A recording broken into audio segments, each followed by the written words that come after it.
We're going to start the afternoon session very soon. We're going to start very soon, so please take a seat.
네, 여러분 식사 맛있게 하셨나요? 네, 시간이 되었으므로 저희 오후 세션 시작하도록 하겠습니다. 사회자분과 발표자 여러분들을 단상 위로 모시겠습니다.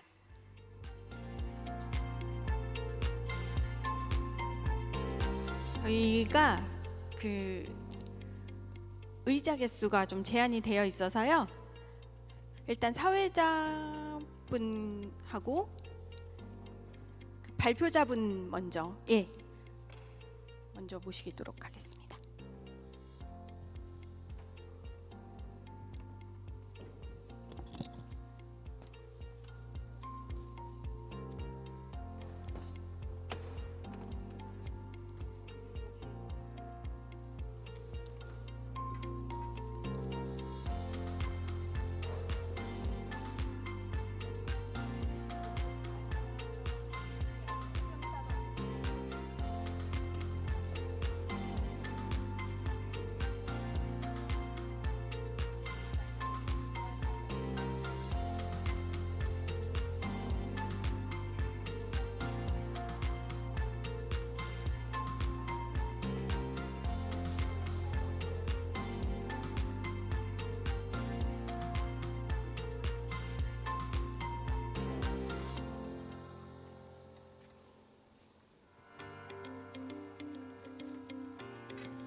Hello, this is Sukjeong again to moderate this session 1. And this session is organized for the purpose of listening to country experiences of democratic backsliding and renewal. So for that purpose, I invited 5 scholars. So we're gonna cover Korea, Taiwan, and Philippines, and Thailand, and India. So these 5 countries, experts can offer very rich explanation of what's going on in their own country. There is a short bio in the booklet, so I don't need to read it again. And then after this presentation, I'd like to ask 10 minutes to each speaker, and then we have 2 designated discussants. So keynote speaker, Stefan Lindberg and Professor Jae-Kwan Chung kindly agreed to offer their comments on these country cases papers. So without further ado, let me invite Professor Kang Woo-jin from Kyungbuk University to talk about South Korean case. Hello, this is Woo-jin Kang from Kyungbuk National University in Daegu. Okay, it is my great honor and pleasure to participate in this great and historic conference. I'm going to talk in Korean since we have a perfect translator. 제가 오늘 드리고 싶은 말씀은 사실 지난 이제 대통령께서 광복절 기념사에서도 그러셨고 그 전에 이제 세계 정치학회 대회에서도 그런 말씀을 하셨습니다. 민주주의의 위기를 극복한 한국의 사례가 이제 민주주의의 전범이 될 것이다. 그리고 실제로 그런 면이 있다고 생각을 합니다. 그렇지만 이제 그렇게 되기까지는 저희가 좀 넘어야 될 산이 많다. 그래서 그렇게 되는 과정을 좀 이제 제 이름으로 이제 범피 로드라는 표현을 썼고요. 3가지 차원에서 좀 시간 관계에서 간단히 좀 말씀드리도록 하겠습니다. 왜냐하면 민주주의 회복력의 제도화라는 것은 단순히 선거를 통해서 권위주의 지도자가 퇴진하거나 또는 정권 교체가 되는 것만으로는 국한되지 않는다라는 거죠. 우리는 이미 그런 경험을 했었습니다. 촛불 광장이 있었고요. 촛불 광장에 환호가 있었고 그때 K 데모크라시에 대한 찬사가 있었습니다. 그렇지만 10년이 되지 않아서 촛불 광장보다 훨씬 더 심각한 우리가 민주주의 퇴행을 겪었죠. 그래서 그게 이제 내란을 경험했고요. 그래서 3가지 차원, 극우 세력의 정치적인 부상과 침식 문제, 그리고 헌정주의 기반의 이 줄어들고 있는 거, 침식되는 거, 그리고 세 번째는 민주주의 다수 연합이 형성이 지체되는 3가지 차원에 대해서 말씀드리도록 하겠습니다. 먼저 극우 세력의 부상과 야당으로의 침투 부분을 말씀드리면 2017년과 2025년의 차이를 좀 살펴볼 필요가 있다고 생각합니다. 특히 이제 2027년 같은 경우는 당시 집권 여당 보수 세력과 분열되었고요. 특히 탄핵 문제와 민주주의의 원칙을 둘러싼 대응에서 분열되었고 결국 이 분열로 인해서 광장에서는 민주주의 다수 수호연합이 형성되었습니다. 그것은 정치권뿐만이 아니라 시민에서도 75% 정도 되는 시민들이 탄핵이 불가피하다, 민주주의 회복으로 가야 된다라는 그 의견을 지속적으로 표시했었고요. 그래서 그때 이제 많은 학자들이 한국의 민주주의가 그 전에 박근혜 정부에서 나타났던 극심한 비토크라시를 넘어서 민주주의 원칙을 공유하면서 내용을 가지고 경쟁하는 새로운 단계의 민주주의로 발전할 수 있을 거라는 기대를 했었습니다. 근데 당시의 광장에서 정치권에서 극우적인 목소리, 극단적 목소리는 존재했지만 대단히 소수에 지나지 않았고요. 하지만 이 소수였던 극우 세력이, 극우 정치권의 목소리가, 사회운동 세력이 다수로 이제 부상하게 된 계기는 윤석열 정부의 부상이죠. 우리가 잘 알다시피 윤석열 정부는 검찰 통치라는 새로운 형태의 통치를 시행하게 됐고요. 이 과정에서 정치적 양극화라는 배경 속에서 민주적 선거를 통해서 집권한 권위주의자라고 평가할 수 있는 윤석열을 중심으로 한 집권 세력은 의회에서 소수당 지위에 처하게 됩니다. 이 극심한 소수당 지위를 협치라든지 이런 대화 타협을 통해서 극복하려고 한 게 아니라 검찰권의 정치적 도구화를 통해서 넘어서려고 했다는 거죠. 이 과정에서 소수였던 정치적 위기를 극복하기 위해서 동원된 것이 극단적 서사 담론과 광장의 극우 사회 정치 세력, 그리고 극우 유튜브 대한 언론 네트워크였습니다. 그래서 윤석열 정부는 좌파 독재와 헌정 전복 시도에 대한 저항이라는 담론 속에서 자유민주주의 수호를 명분으로 이런 극단적 서사를 통해서 헌정주의인 쿠데타를 정당화했었습니다. 사실 이제 돌이켜보면 2000년대 이후에 한국의 극우 사회 정치 세력들이 존재해왔고 조금씩 힘을 키워온 게 사실입니다. 특히 이제 박근혜 탄핵을 기점으로 안타까운 것은 극단화하기 시작했다라는 거죠. 특히 유튜브를 중심으로 한 온라인 플랫폼에서 거점을 마련하기 시작했고, 이런 기독교 집단과 연합되면서 극우 민병대로서의 역할을 해옵니다. 그래서 윤석열 정부 들어서는 이제 청년 커뮤니티까지 포괄하면서 대안세로 존재하게 됩니다. 음모론에 기반을 둔 극단적 세계관을 가진 극우 광장 세력은 윤석열 쿠데타를 야당의 입법 독재에 저항하기 위한 자유민주주의 수호, 그리고 야당의 탄핵 시도를 정치적 쿠데타를 규정하고 이에 저항하기 위해서 윤석열을 자유민주주의 수호자로 규정하게 됩니다. 이런 서사에 기반을 두고 대중적인 동원에 나서게 된다는 거죠. 그래서 한국의 보수 집권 세력은 안타깝게도 반대로 자신만의 정치적 가치, 이념을 발전시키는 데 성공하지 못했기 때문에 실패한 권력 보수의 성격으로서 점점 진화하게 됩니다. 정치적 위기를 맞이한 집권 보수 세력에게 이런 극우 사회운동 세력은 사회적 민병대 역할을 하게 되고, 이런 정서적 양극화 심화 속에서 윤석열 정부 3년 동안 집권 정당의 보수화가 진행됩니다. 그래서 이 극우 사회 보수 세력의 이 보수 정당의 침투는 한국 민주주의 회복력에서 가장 중요한 걸림돌 중에 하나라고 저는 생각합니다. 잘 아시다시피 김문수 후보 같은 경우는 공식적으로 탄핵에 반대했고요. 민주화이후에 한국에서도 이제 일간 베스트와 같은 그런 온라인 공간을 중심으로 한 극단적 우익 세력들이 성장해 왔지만, 세월호라든 이런 계기를 통해서 일부 폭력적인 모습을 나타내기도 했었습니다. 그렇지만 서부지법 사태와 같이 실질적으로 물리력을 동원해서 헌법기관을 공격한 사례는 존재하지 않았거든요. 저는 이 계기가 한국 민주화의 복원력이 대단히 중요한 모멘텀이라고 생각합니다. 전 세계적으로 확산되고 있는 극우의 극단화, 우익의 극단화 현상에 한국 청년도 여기 동참하게 되는 거고, 또 이 사회운동 세력과 정치권이 연합하게 되는 미국에서 나타난 사회운동적 당파주의 모습을 보여주고 있지 않는가, 이런 생각을 하고요. 그래서 그런 관점에서 보면 이명박 정부, 이재명 정부 100일에 기점으로 국민의힘이 벌였던 장외 집회에서 나타났던 구호들을 살펴보면 우리가 잘 알다시피 6.3 부정선거, 사형, 그다음에 멸공, 이런 극단적 사회운동 세력이 했던 그런 구호와 국민의힘의 그 깃발이 함께 나붙기는, 이게 지금 한국 정치 현주소가 아닌가, 이런 생각합니다. 더더군다나 심각한 문제는 이 극우가 국제적으로 연대하고 있다는 거죠. 트럼프 대통령의 발언에서도 일부 확인할 수 있었고, 여러 가지 경로를 통해서 확인할 수 있었습니다.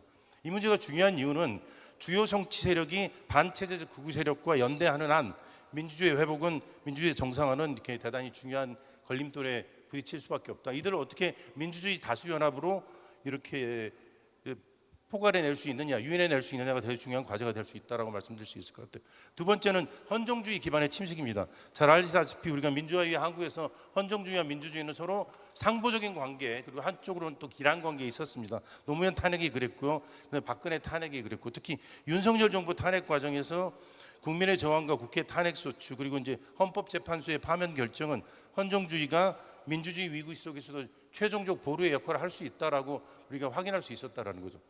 하지만 이제 민주화 탄핵 이후의 정치 과정은 헌정주의와 민주주의가 이런 단순히 상보적 관계뿐만 아니라 상당히 기란 관계, 갈등적 관계에 있을 수 있다는 걸 확인했습니다.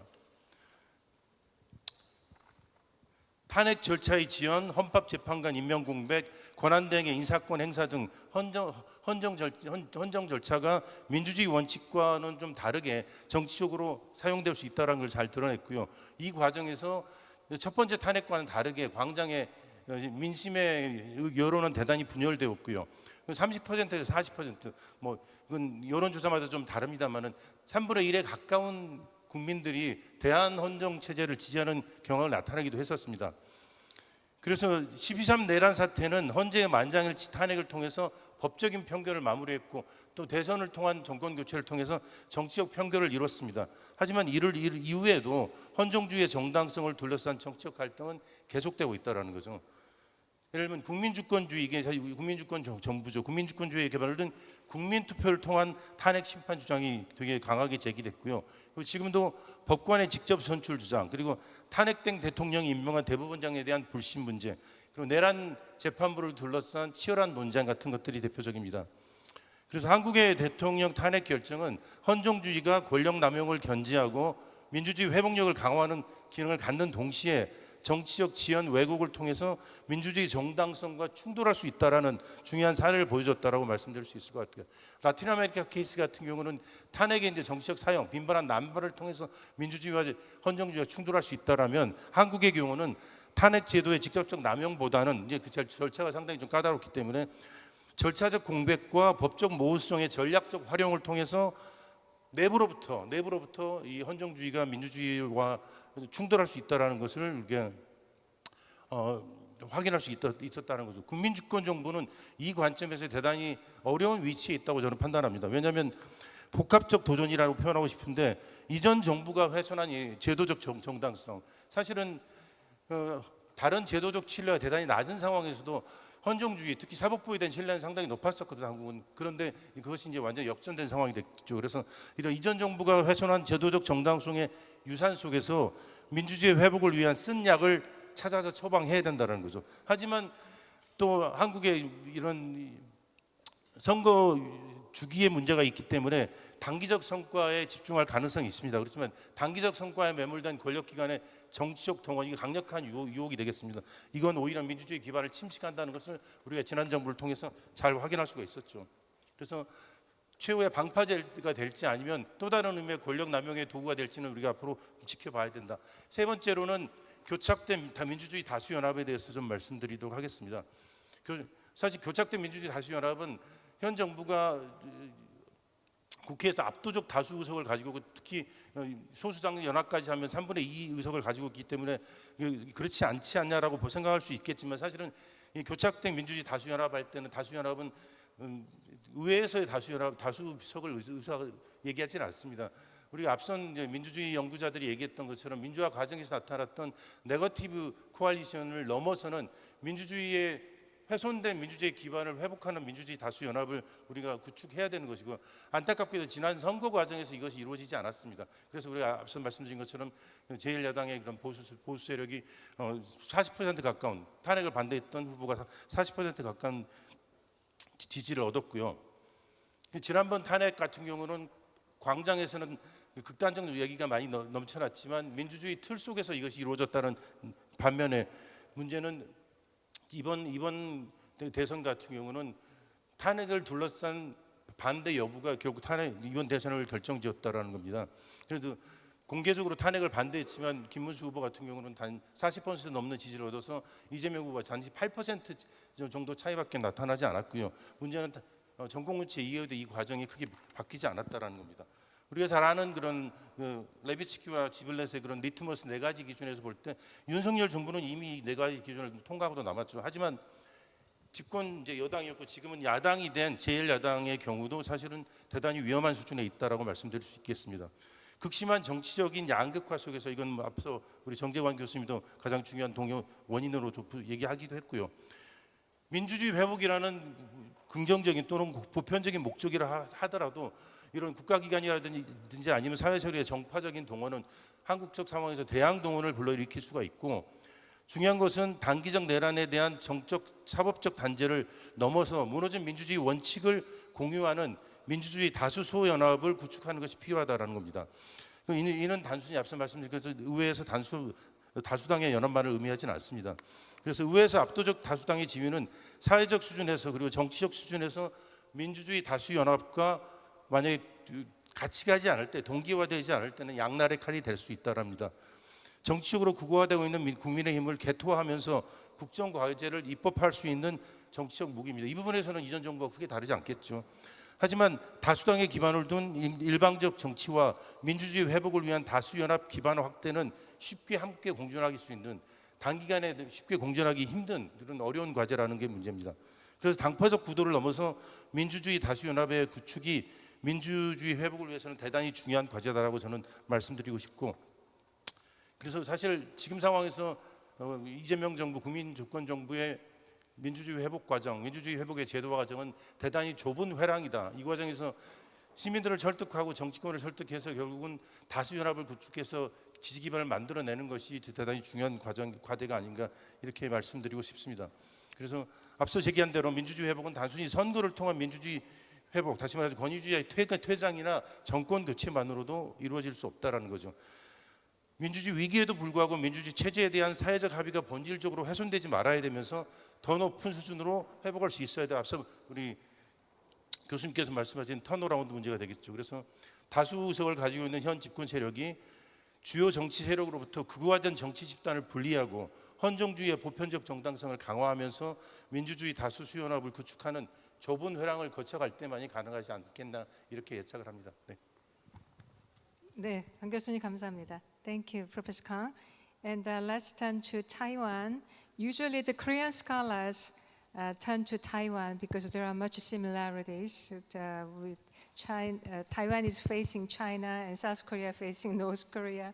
So this ideology plays in domestic politics, and also political polarization is similar. So often we ran into divided government, but there is no national martial law in Taiwan. So let me invite Hans Chung from National Taiwan University. Thank you.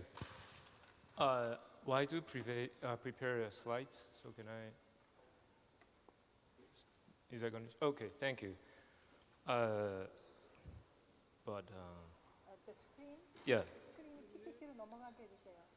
Can you put? I can look at this. Yeah. Right now. Oh yeah, thank you, thank you. Well, thanks a lot for the invitation, and then today I'm going to use 10 minutes to help you understand what's going on in Taiwan recently, especially after this great recall campaign, and which is kind of baffling for a lot of people. And well, to do that, of course, I try to explain that through a concept, what I call the misaligned time horizons. And to some extent, I mean, you can see if you're convinced. I think this turns out to be, I think, a very easy way to understand why we had these kind of political fluctuations through a previous couple of months.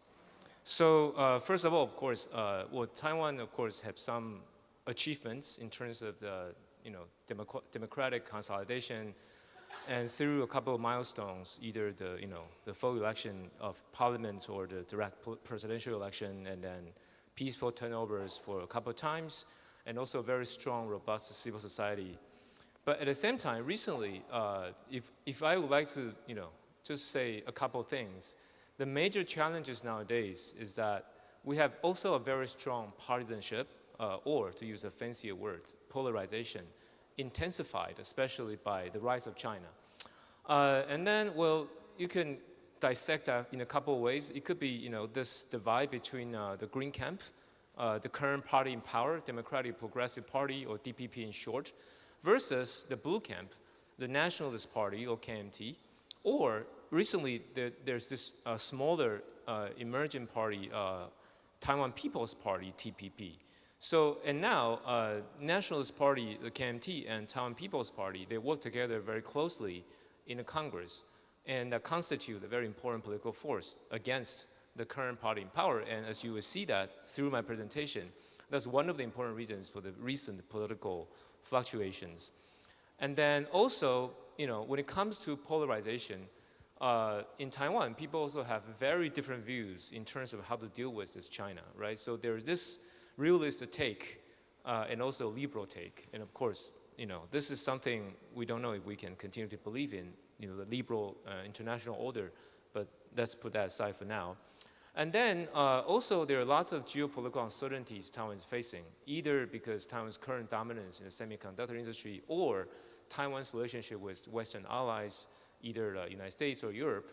Now, all these important geopolitical seismic shifts also have arrived in Taiwan and obviously are causing lots of political repercussions and then reflecting in the polarization or partisanship in Taiwan. So I have to say, as you can see that from my presentation in a bit, so the recent political turmoil, they are reflections of these challenges and in terms of how people responded to these challenges. So first of all, let me just quickly go over the kind of theoretical mechanism.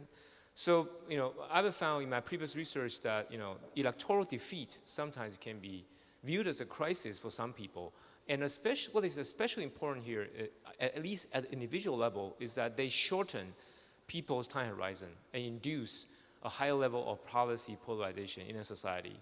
So more specifically, in a Taiwanese context, these political shocks, either the electoral defeat or institutional disadvantages, they compress people's time horizon. So what is a little bit interesting is that, right after the 2024 presidential election, the losers, they felt panicked about losing, and then the time horizons, they were shortened a lot. But after a couple of months, when KMT and TPP, they got together and then worked together to fight against the party in power, then you see that the interesting thing is now the loser, even though they're not the real losers, but now it's now their turn to get a little bit panicked, and then they take, I would say, tremendous political reactions to that. So also, if people feel like political shocks, their horizons were shortened, then they tend to prioritize fast, near-term tools over patient coalition building, which is, I think, would be very detrimental to democratic consolidation, even though, well, according to a couple of important indicators like VDANs, so it seems that Taiwan has been doing relatively well in terms of a lot of democratic indicators. But at the same time, I have to say, this kind of sense of crisis and shortened time horizon, I think that also make it more challenging for Taiwan to maintain that kind of institutional stability. And then also, to put it another way, it seems that if you have this misaligned clocks, political clocks between different camps, then that could also make it even worse and, to make it escalate the tension. And then, well, let me just talk about two specific examples. The first one is something I have mentioned already. This 2024 presidential losers. Basically, they are KMT and TPP voters. And then, of course, the voters from these two camps, they voted for the candidates that lost. And according to my survey research then, it seems that they obviously have a very shortened horizon in the sense that, well, in a couple of different measurements, they feel like Taiwan's economy is going to tank, and then, China is going to invade Taiwan sooner. So it seems that, because I did this survey before and after election, so I can compare, ex post and ex ante, which allows me to also know that there's such an effect. And then for these people, they would, of course, call for immediate institutional checks on presidency. And what is a little bit interesting out of this 2024 election is that even though DPP continued to be in power, but at the same time, they lost the congressional majority. And therefore, this is, of course, not the first time, but it's actually the first time in a decade that Taiwan has to face this divided government, and which, introduced the next important thing, this divided government and reactions from the party in power and also people who supported them. So here, this is also the current situation where the presidency in Taiwan now is held by DPP, but the opposition, they hold the legislative majority.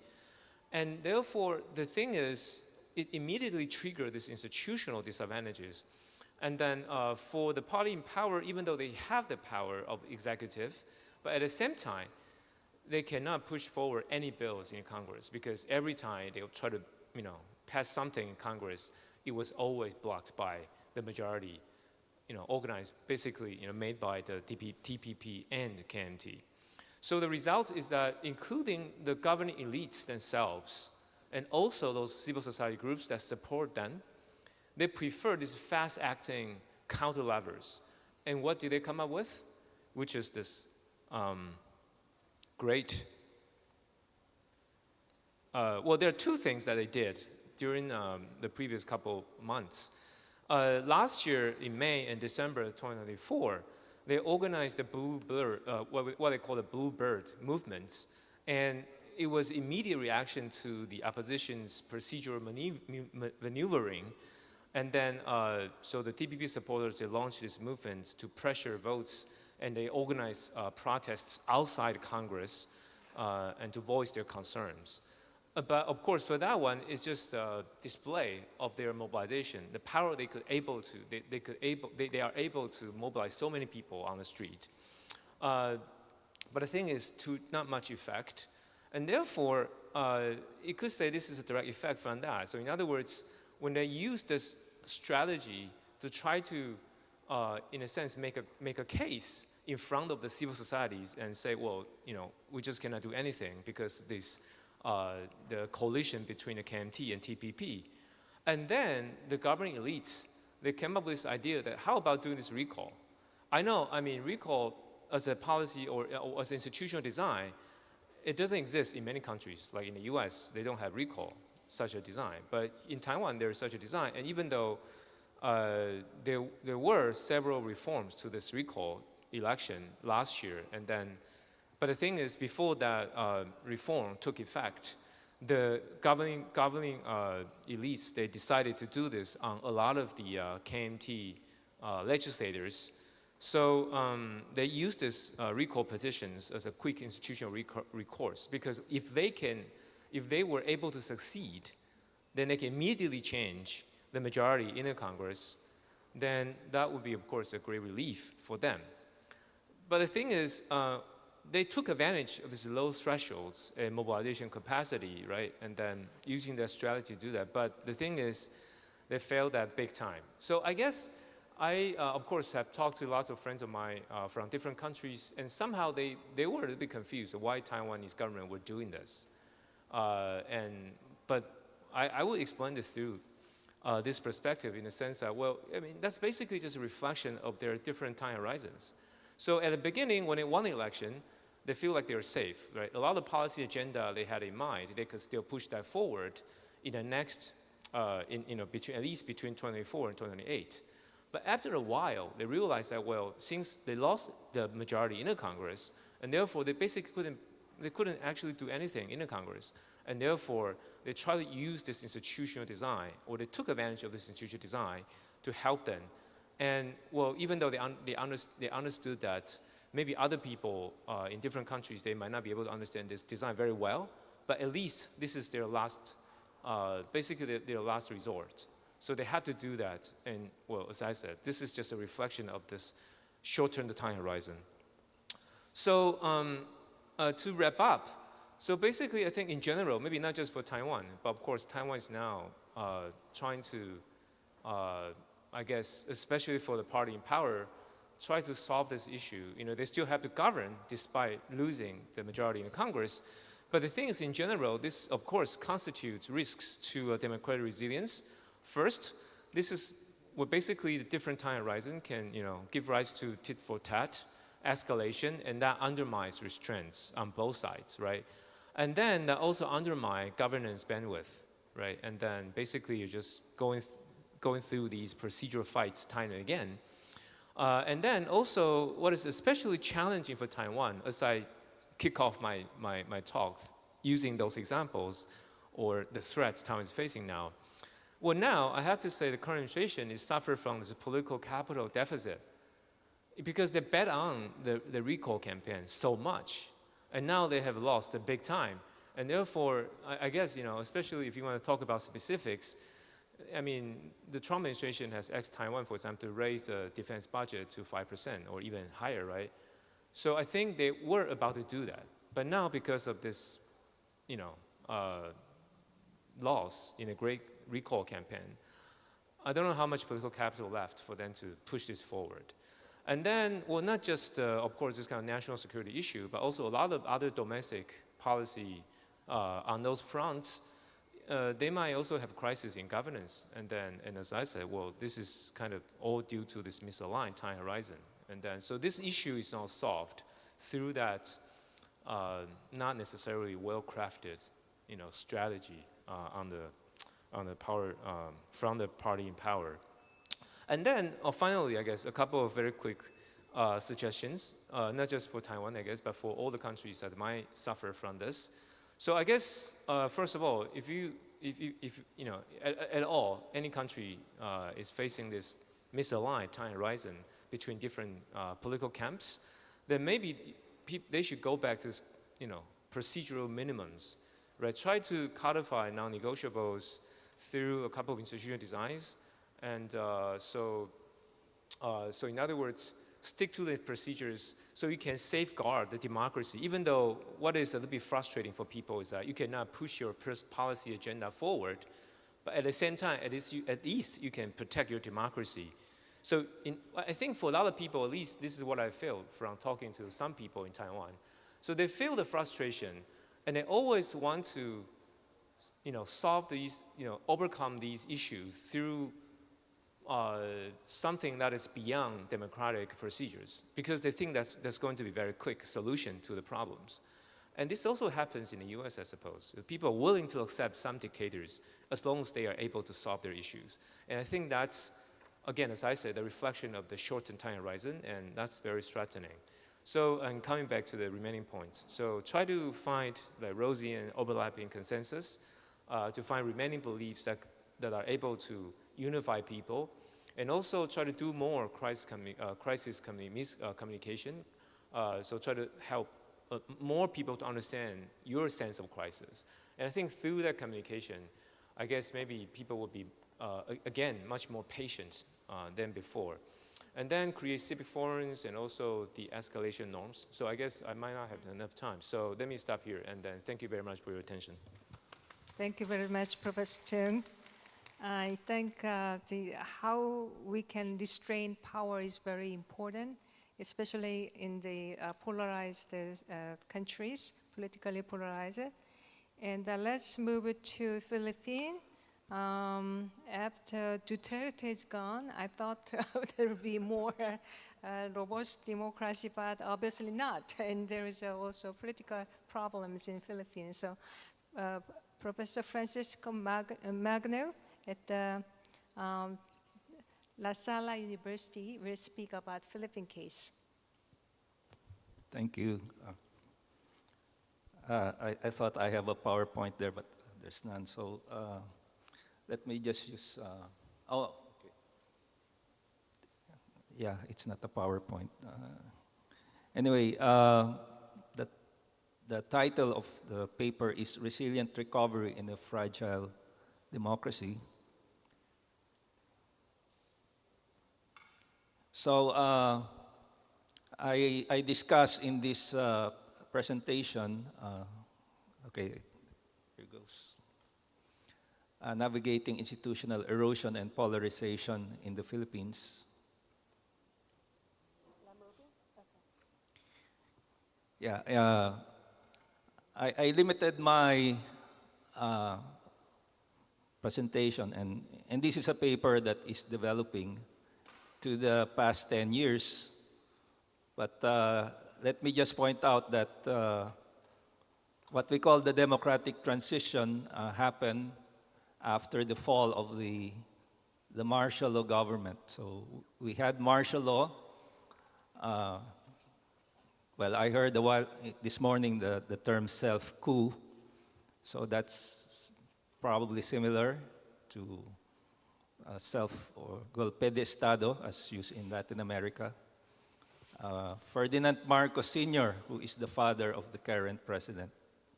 So our president right now is Ferdinand Marcos Jr. So there's some similarity to previous discussions about the role of political families in the Philippines. So there was a lot of promise about democratization, but then the country had weak political parties and the persistence of patronage, although the traditional patronage became more modern. And there is also the phenomenon of executive overreach. Under President Duterte, the war on drugs, there was the war on drugs, harassment of media, critics, and executive pressure on oversight bodies, and widespread disinformation. VDEM data shows that the Liberal Democracy Index fell to its lowest during the Duterte administration. In terms of the Philippine regime typology, it can be tagged as an electoral autocracy. So we had elections, but then we elect autocrats. And of course, the best example of electing an autocrat was the election of Rodrigo Duterte. However, the election of Marcos Jr. in 2022 featured mixed signals. There was the alliance between Marcos Jr. and the daughter of Duterte, Sara Duterte. So, if I give you a quiz on political, those who became president, so you won't have a hard time. So it plays around several families. We had the Aquino, we had the Marcos, and the current vice president wants to be the next president, and she's a Duterte. But of course, there's a lot that will happen in the next 3 years. The 2025 VDEM data shows tiny LDI uptick, but it's insufficient for turnaround, but with fragile stabilization.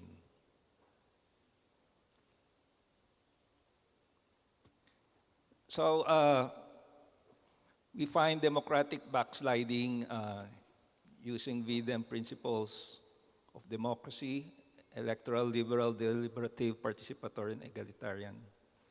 Disaggregated indicators to measure democracy, and a pattern sequence of autocratization, pressure on media, academe, and civil society, encroachments on horizontal accountability and manipulation of elections. We find resilience of democratic subsystems like the courts, media, and civil society, and the opposition. There is a revival of the opposition over the past 2 years. Resilience can manifest as judicial pushback, survival and revitalization of media, civil society mobilization. There was a big civil society mobilization just last week against corruption. And of course, we have very regular elections. And we have elections every 3 years. So we have elections down to the level of villages. You can say we are a country of elections. We even elect our youth leaders. In the post-Marcos Sr. era, and especially the past 10 years, the liberal democracy index declined, especially during 2016 to 2021. It registered 0.28 using VDEM data in 2022 and 2023. It is historically low, but the reason why I say there is some kind of uptick or tentative resilience, if I may say so, because it is no longer falling. LDI is plateauing, signaling fragile stabilization. That's the term I use here, fragile stabilization. So I argued that the Philippines, or the typology is placed in electoral autocracy. It is a system with multi-party elections, but insufficient rights and checks. We even have a party list system giving representation to marginalized sectors, except that eventually the rich politicians were able to game the system. So you have supposedly representing poor sectors of society, but they are billionaires. Classification aligns with comparable cases of curtailed media freedom and weakened oversight. The Freedom of Expression Index started to decline and bottom down in 2020 at 0.59. We also find lawfare against media with the closure of a big media company known for its independent stance on issues. Especially this is the denial of the franchise renewal of this big media firm and the rampant trolling, the use of social media to foment disinformation. In terms of judicial and legislative constraints on the executive, indices show steady erosion with lows at 0.60 and 0.57 in 2018 and 2019, weaker horizontal accountability marked by consolidation of supermajority in congressional blocks and pressure on the judiciary. So that is a key feature of the Philippine political party system because there is no anti-turncoatism law. So there's no penalty for politicians transferring from one party to another. And there are bills actually filed against political turncoatism, but it has not been passed into law. So usually, those elected in Congress will shift to the party of the president.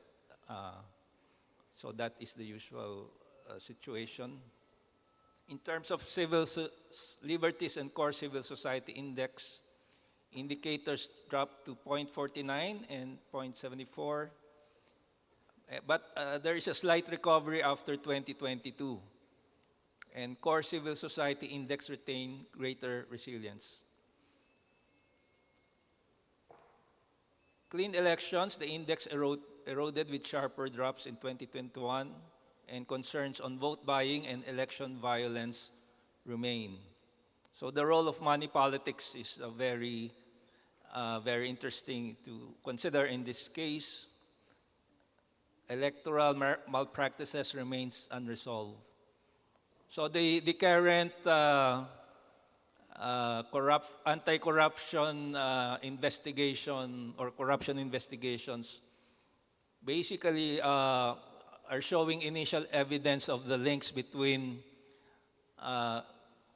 big business really supporting the candidacies of politicians, especially big construction companies. If you are following the news in the country right now, it's all about flood control projects. As you know, the Philippines is highly vulnerable to the climate crisis, and it really strikes a chord in the hearts of Filipinos because they get flooded, and yet the huge amounts of money were wasted in corruption. So the war on drugs normalized under Duterte, freedom from political killings trend downward, and violence linked to accelerated erosion of rights. Lawfare against investigative outlets, constrained press environment. But then with the current government, acquittals of Maria Ressa, who is the head of investigative media group called Rappler. Ressa also won the Nobel Peace Prize. So she got acquitted in the courts under the current government. Partial judicial course corrections, but not wholesale liberalization. 2016 was a watershed in industrialized electoral disinformation. Well, the term industrialized is that you have factories of workers on disinformation. It has become an industry, disinformation. Coordinated networks on social media platforms reshape public opinion. So the disinformation industry has gone so big. That's why I even get a text message asking me to apply for a job in a disinformation company. And I'll get, maybe I can work at night, but no thanks. Executive aggrandizement and hollow checks. Indices show sustained decline through 2021. So now I just have a few minutes left. Early signs of democratic recovery under Marcos Jr. Of course, at the start of the regime,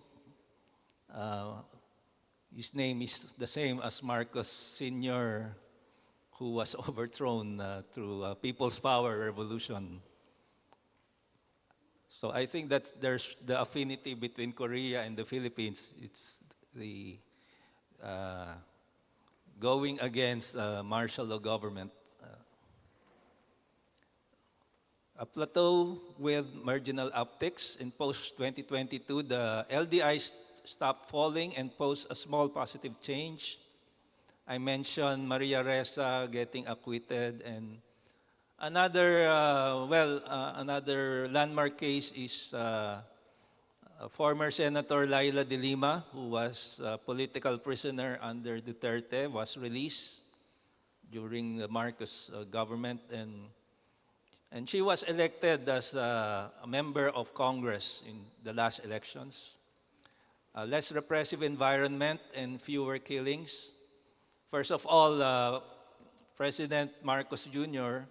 said that there would be no more killings because of, in the pursuit of war on drugs without violence. A fragile shift from rapid autocratization to tentative liberalization. There are still problems and there are weaknesses in freedom of expression and association, as well as judicial independence and the information environment. And these information structures remain active. But these are the same sources of resilience as I mentioned, the judiciary with recent salient rulings, and the civil society and media with dense civil society networks, and investigative journalism and international solidarity. There is electoral competition, multi-party competition enabling issue entrepreneurs and local reformers. For example, in the last elections, we saw some gains. For example, the election of liberal senators, fighting for educational reforms and food security reforms. And in the level of subnational governance or local governance, you find reformist city and provincial administrations and widening coalitions for national reform. And these newly elected officials were seen in this widespread mass mobilization a week ago. Yes. So I'll wrap up my presentation, and I'll just go to the last slide.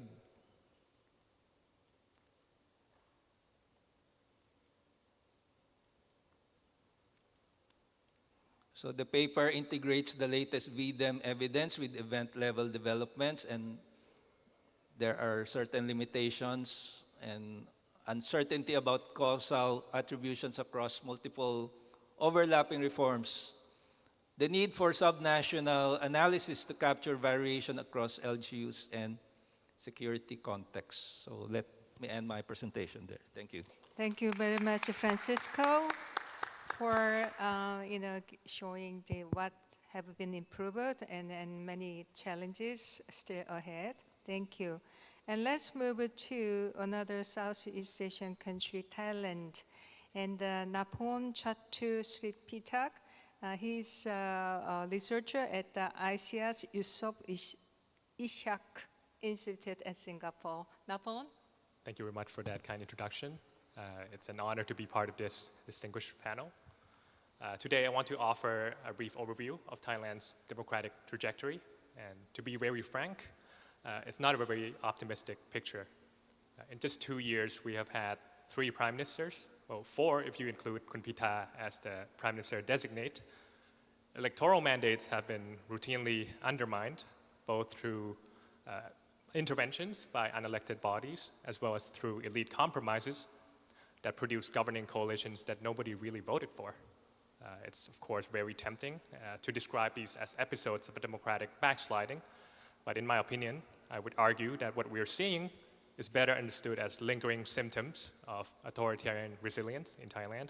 And by that, I mean the capacity of authoritarian incumbents to maintain and sustain dominance even under conditions of competitive multi-party elections. So in Thailand, that resilience has contributed not to the sudden erosion of democratic institutions per se, but rather to their chronic weakness.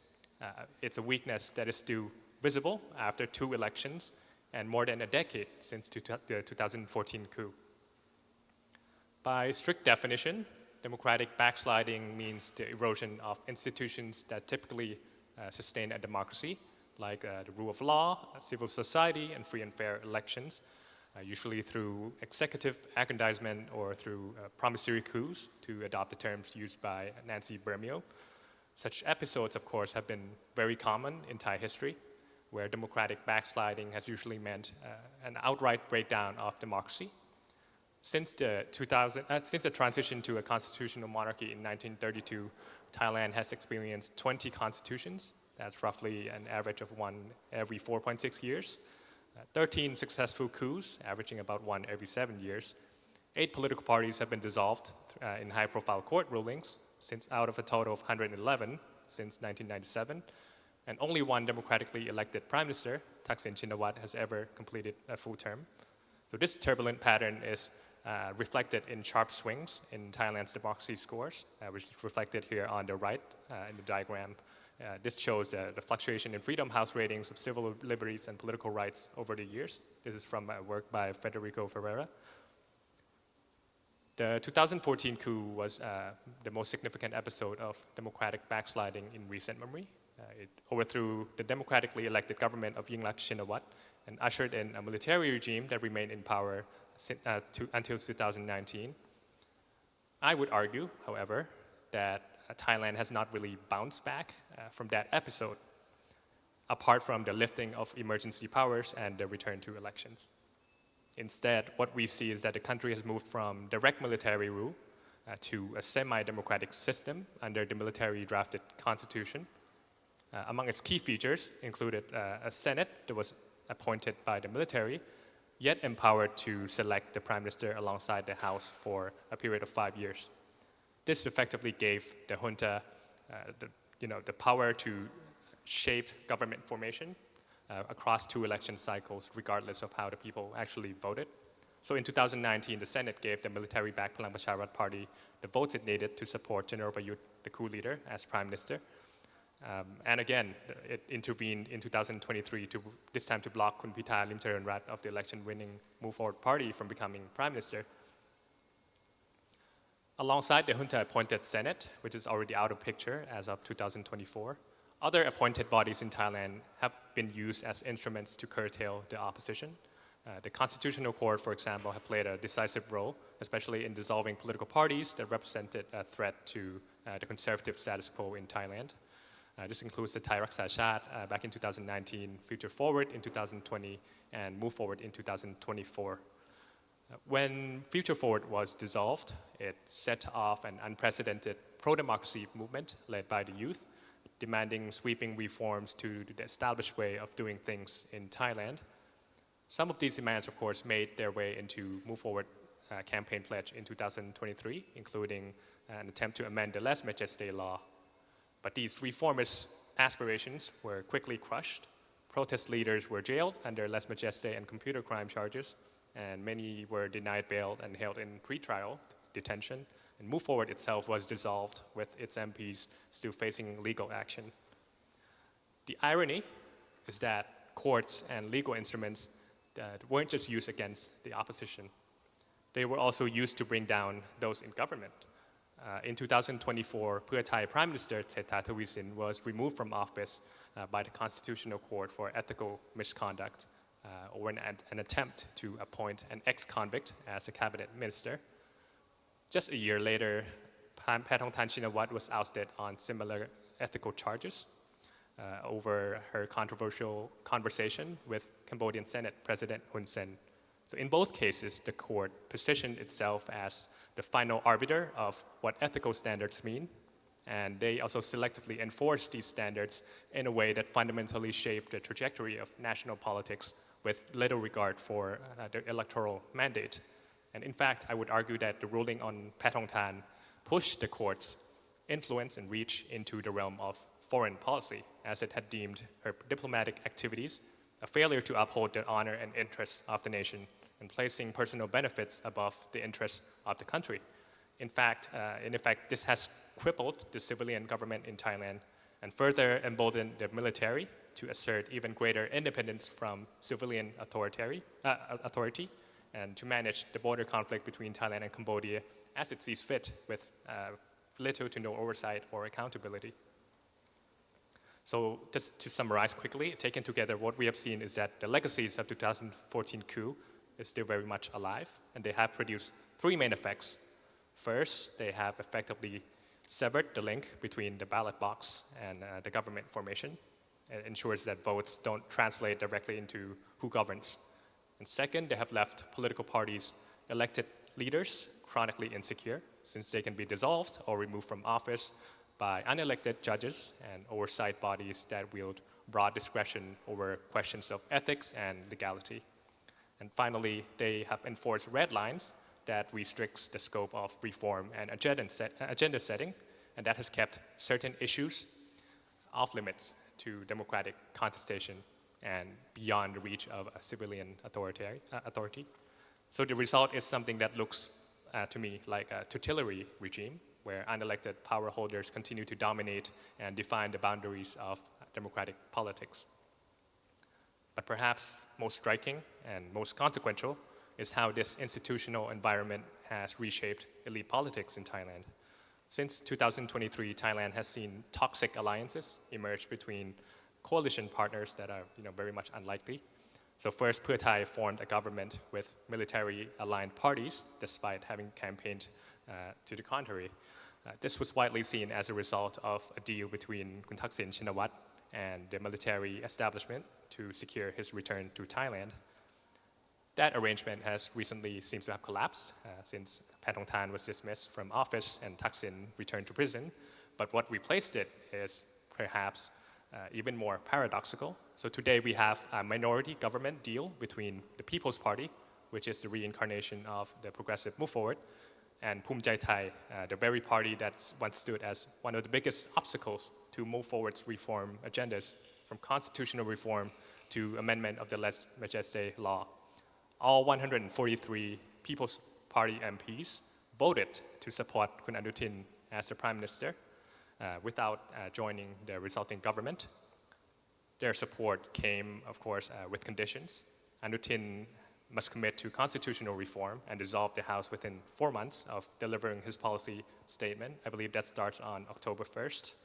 So this sounds noble in theory, but in practice, there's really no guarantee that this will work as intended.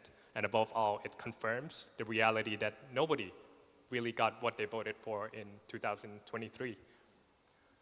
A vote for Pheu Thai brought conservatives and military-backed parties into government. A vote for conservatives produced a Pheu Thai-led government, and a vote for progressives delivered a conservative prime minister who might as well have been chosen by the establishment. So in every case, voters got the opposite of what they voted for, or what they thought they were choosing. No matter how these deals are justified, these elite compromises have ultimately diluted ideological divides, hollowed out party identities, and left Thai voters without parties that really represent their convictions. So for Thai democracy to move forward, the path forward will require a fundamental reckoning of the legacies of military rule, as well as the elite bargains that keep these legacies alive. For this to happen, I believe that the compromises that elites make must not be allowed to crowd out reform. Instead, they must open the way to transform the system that keeps democracy in Thailand weak and authoritarian leaders strong. Whether the current arrangement between People's Party and Phum Jai Thai does that, or simply repeats the old pattern, remains to be seen within the next 4 months. Until then, Thai voters will remain trapped in a system that their choices matter less than the maneuvers of unelected elites, and also of elected elites who have been co-opted into their orbit. Yeah. Thank you very much for including me. Thank you. Thank you very much, Napon. I think as we are hearing to the left side, the story gets darker.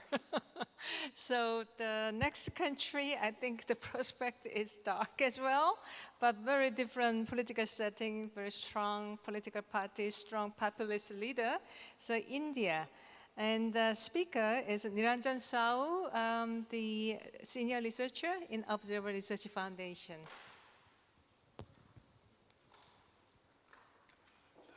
Thank you, Sukhjang. Thanks, KDA, for hosting this very timely symposium on democratic backsliding. And I think Sukhjang has put India as the last in the panel. I think probably you are giving up. I think the world should not give up on India, because democracy, for whatever shape, size it is, to a great extent, it remains hopeful, because India's story still remains hopeful. And we have seen that in the 2024 elections last year, where the ruling party, after 10 years of massive democratic sort of erosion and backsliding, it did lost the elections, and it had to form a coalition government. So there is resilience. So there is hope, and for the simple reason that India,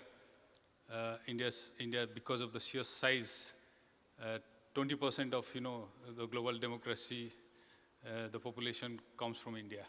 So India comprises 20% of global democratic population.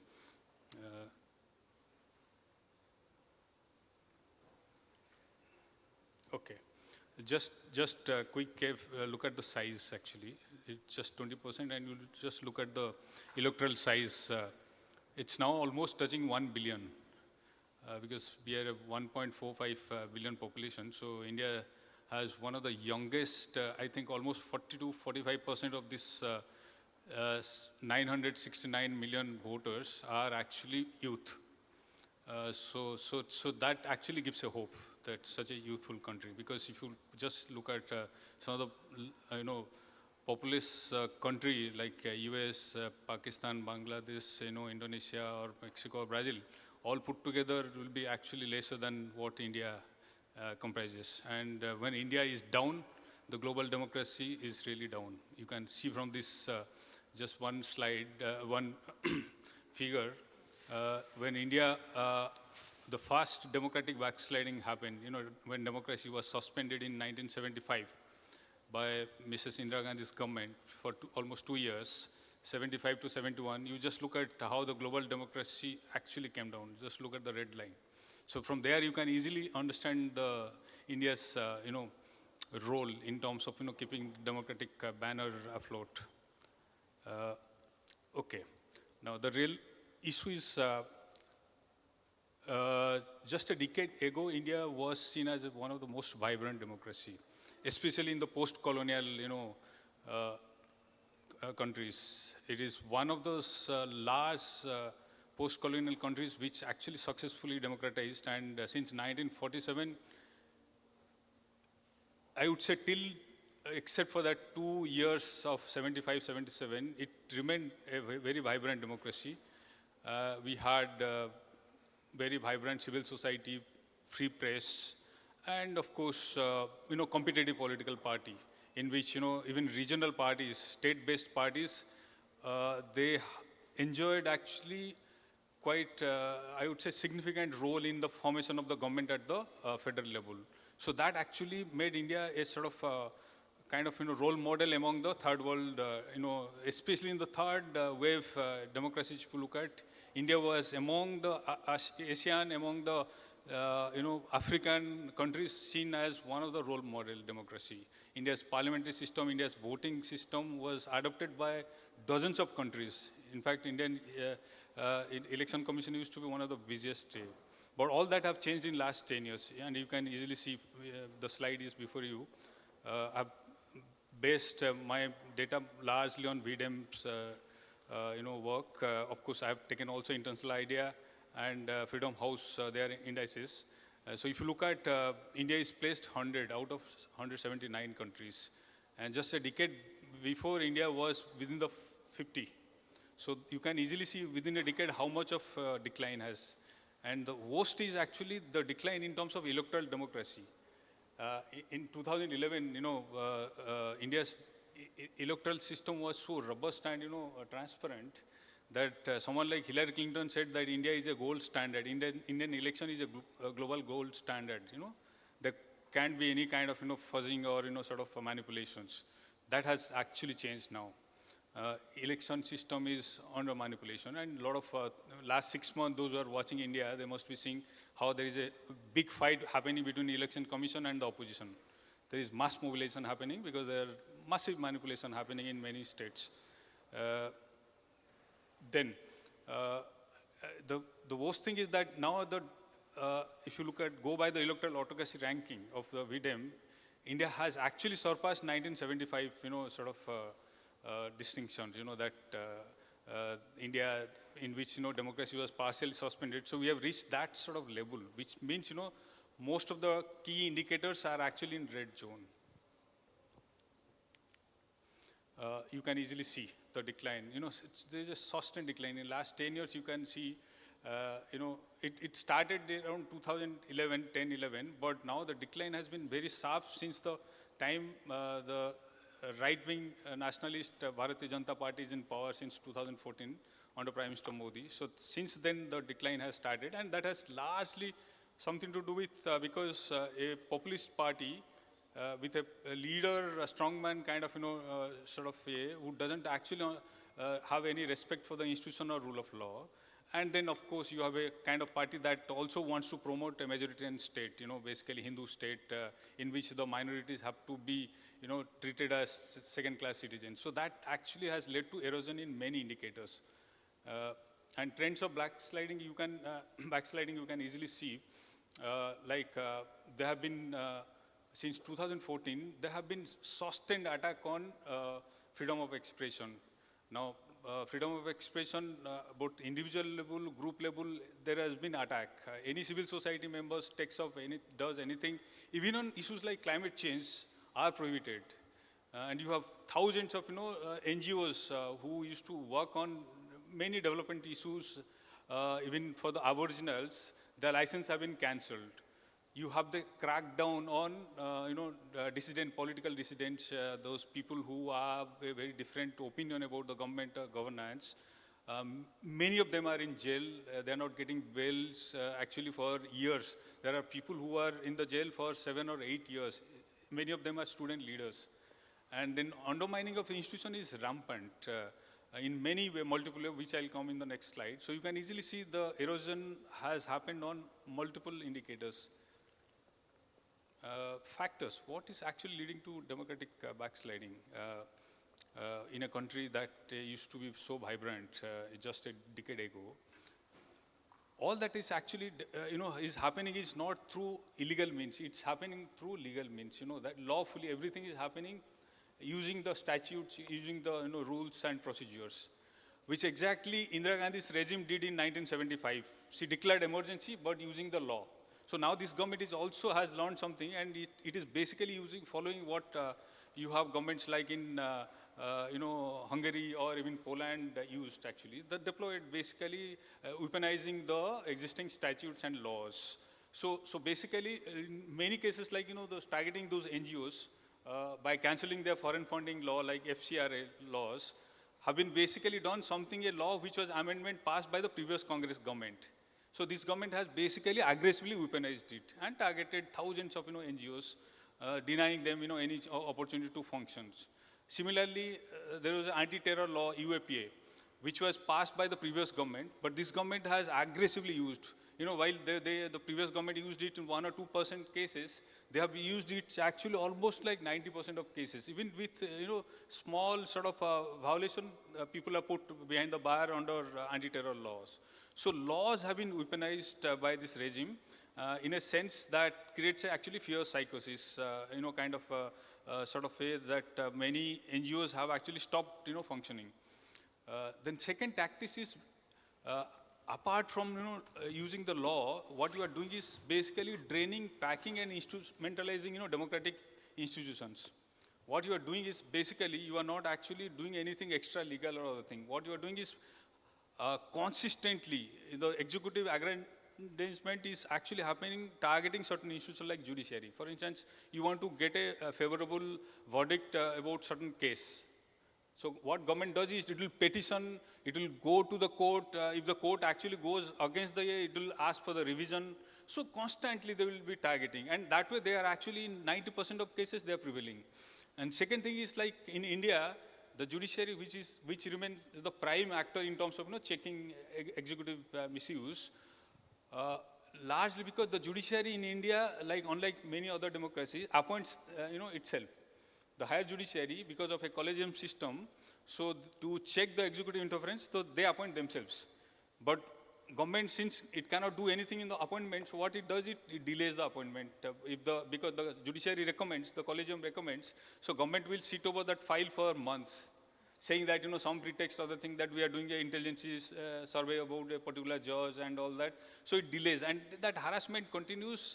In the process, many judges actually who have been appointed, they lose actually their sort of retirement age also passes. It doesn't happen. So that is also one tactic they have deployed. So draining and packing, and then government has lot of, like in many countries, has lot of opportunity to induce or lure the, judiciary judges, because by post-retirement positions, they are offered all kind of, to head, become a member of the upper house or become a governor, many kind of appointment. And a lot of judges fall for that tactics because they also need post-retirement benefits. Then another thing is, most important thing is that, we have a, unlike, presidential system, we have a sort of, parliamentary system in which, the ruling party enjoys, if it enjoys actually majority in the lower house, and the ministers are, belong to them. So you don't have a clear kind of separation of power. So in a sense, legislature, the parliament has become ineffective. It doesn't actually put a check on the executive, misuse or excesses.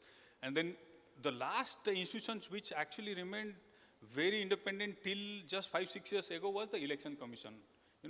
It used to organize elections in a free and fair manner, and with all the pressure also it used to stand up. That is now being subverted because the government has changed the procedure of appointing election commission. So that way the government has now almost is able to control the election commission and its process, and that creates a doubt about the electoral integrity. And the last thing in this particular draining and packing the institutions is the weaponization of state agencies. The entire, like income tax, enforcement directorates, your CBI, that FBI kind of institutions, they are actually been, unleashed against the oppositions and dissidents. And if you can look at 97% of cases, arrest and all that are made against the oppositions. So that itself indicates how they're politically motivated to create a fear psychosis and finish the oppositions by all means. Another major thing which this government has done, especially in the second term. First term they used the institutions, but second term when they got full majority again, so it actually enacted a lot of new laws. And these new laws are actually, in many ways questions the, citizenship, especially for the Muslim and minorities. That Citizenship Amendment Act, which was brought out in 2019, gave a death blow to India's secular traditions, that Muslims cannot actually become Indian citizens, largely by a kind of new interpretations. So that law is still alive, and Supreme Court hasn't taken a call. Abrogation of Article 370, which happened in India's only minority, majority state, Muslim majority state, Jammu and Kashmir, that was actually, which was established in 1948, was removed. Then they also amended the Muslim personal law, which was, basically allowed because minority had certain specific rights. So they had a triple talaq, that divorce and all that among the Muslims. This was also amended, which is, direct attack on the minorities. And then dozen of, Indian states, especially those states ruled by the BJP, the ruling party, have come out with number of legislations about, inter-religious marriages, prohibiting, people to have practice their religion in the open space, which earlier was allowed, and about their dress code, about their food habits. Number of restrictions are actually gradually coming up by the states. And then of course, this is one way of pushing the ethnic kind of states converting here. And the last slide, actually, yeah, I'm there. Yeah, this is the last slide. With all that, actually, we still have a hope, because in the beginning I said 2024 elections last year provided a hope, because the kind of repression and kind of terror that the ruling party unleashed over the oppositions in many ways actually became a kind of rallying point for the opposition to come together. Despite their divisions and sort of distrust, they all came together, and in 2024 they put up a very spirited campaign, and they defeated the ruling party. It couldn't get the majority, so it now still runs a government, but it's a coalition government. So with coalition pull and push factor, the government has become weaker. And the important thing is, in the 10 years of being in power, a populist like Mr. Modi also has lost his kind of charisma and kind of popularity he had. In fact, the ruling party lost in some of the strongest Hindi heartland states where they used to have majority, sweeping majority. They lost actually most of the seats in those states. So that actually signals there is a sort of a realization people, they don't want to allow this ruling party to unleash the kind of thing that it is doing and damage the institutions. And then important thing is that the opposition party with especially a lot of civil society organization put up a very spirited campaign in terms of saving the constitutions. And they rallied behind the opposition parties in every nook and corner, and that helped actually for the BJP to lose in many of the heartland states. And finally, we still think, although polarization, religious polarization and the ethnic majoritarianism has weakened and Modi's popularity has faded, we still are witnessing that, despite this recovery, the ruling party is hell-bent on, manipulating the electoral process. Now they think that they cannot win through direct contestation, so now they are actually doing this electoral manipulation in certain states, and we have an issue that has cropped up in a major Hindu heartland state called Bihar, where actually there is a lively contestation happening. So India's story is, alive and kicking. I think we have to really watch this space in time to come. Thank you. Okay, thank you, Niranjan. Yeah, India is showing the typical case of weaponizing state by populist leader. And let me invite the two discussants, Stefan and Professor Jung Jae-gun, to here, to the stage. While they are sitting there, I'd like to collect maybe two questions from the floor. So if you have a question, so raise your hand and identify yourself and ask a question to specific panel or general questions. Anyone from the floor? Yes. Do we have a mic to give?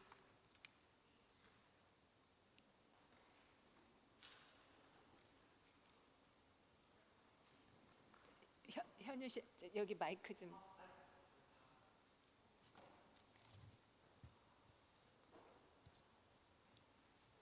마이크 하나 가져가도 돼요.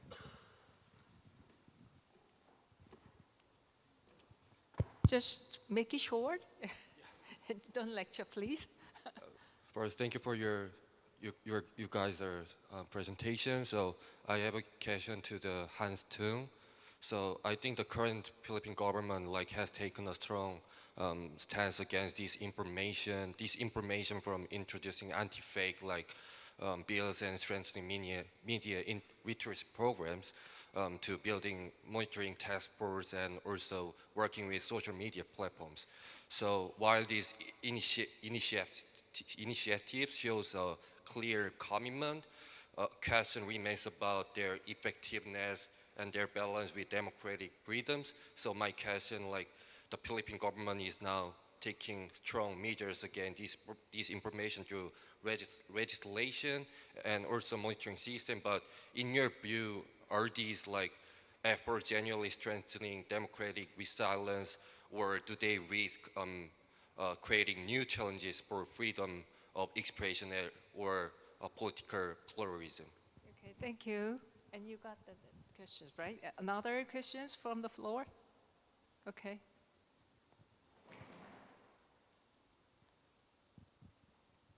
Hi, my name is Yajin Jung, and I'm a master's student at Korean University. And thank you for all of your grateful and impressive presentation.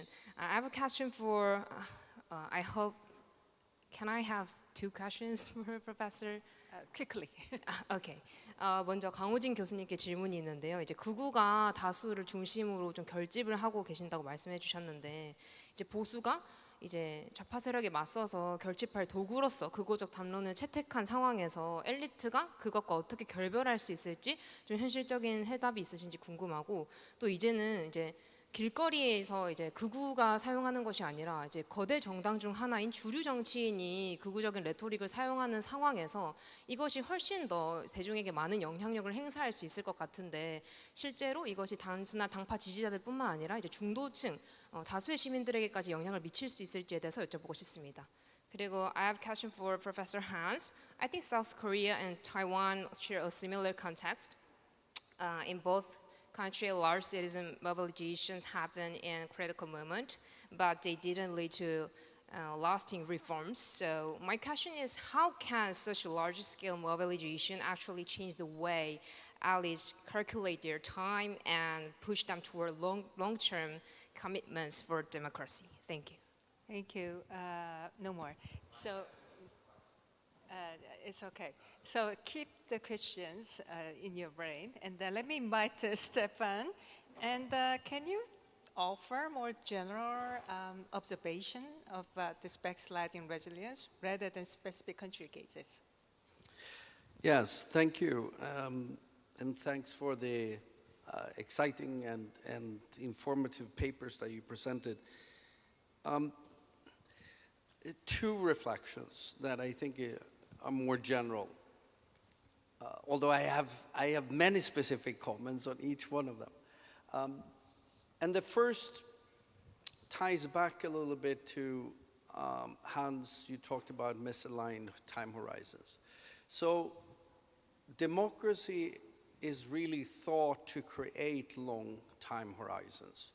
That because you can lose an election, then you can look to the next, and the procedural fairness guarantees that you can come back at a later time and gain power, and thereby all elites sign up to this contract that we respect the rules because that provides that long-term perspective and the possibility of coming back.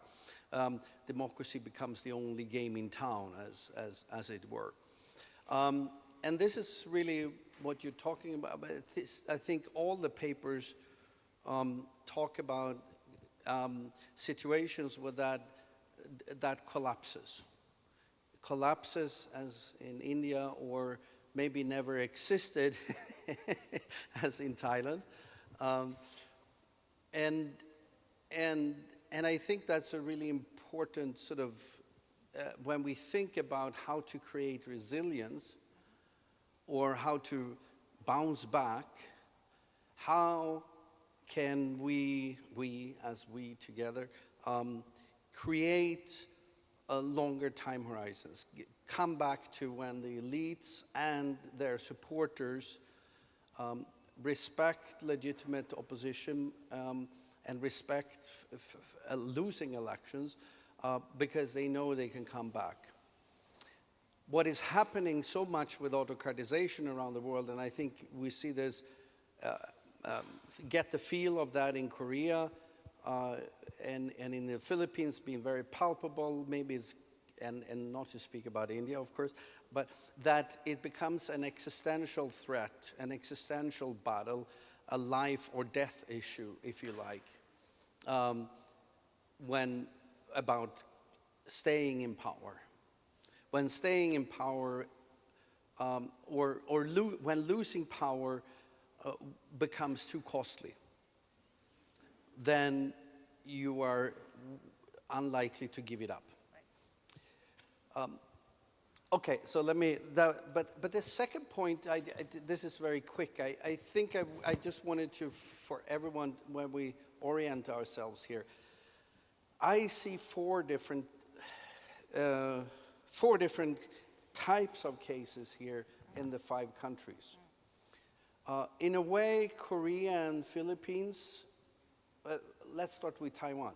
Taiwan is sort of gets democracy there, especially 95 to 97 kind of thing, and then yeah, there are some strains. You're facing some challenges right now and all that, unless China comes and take over everything.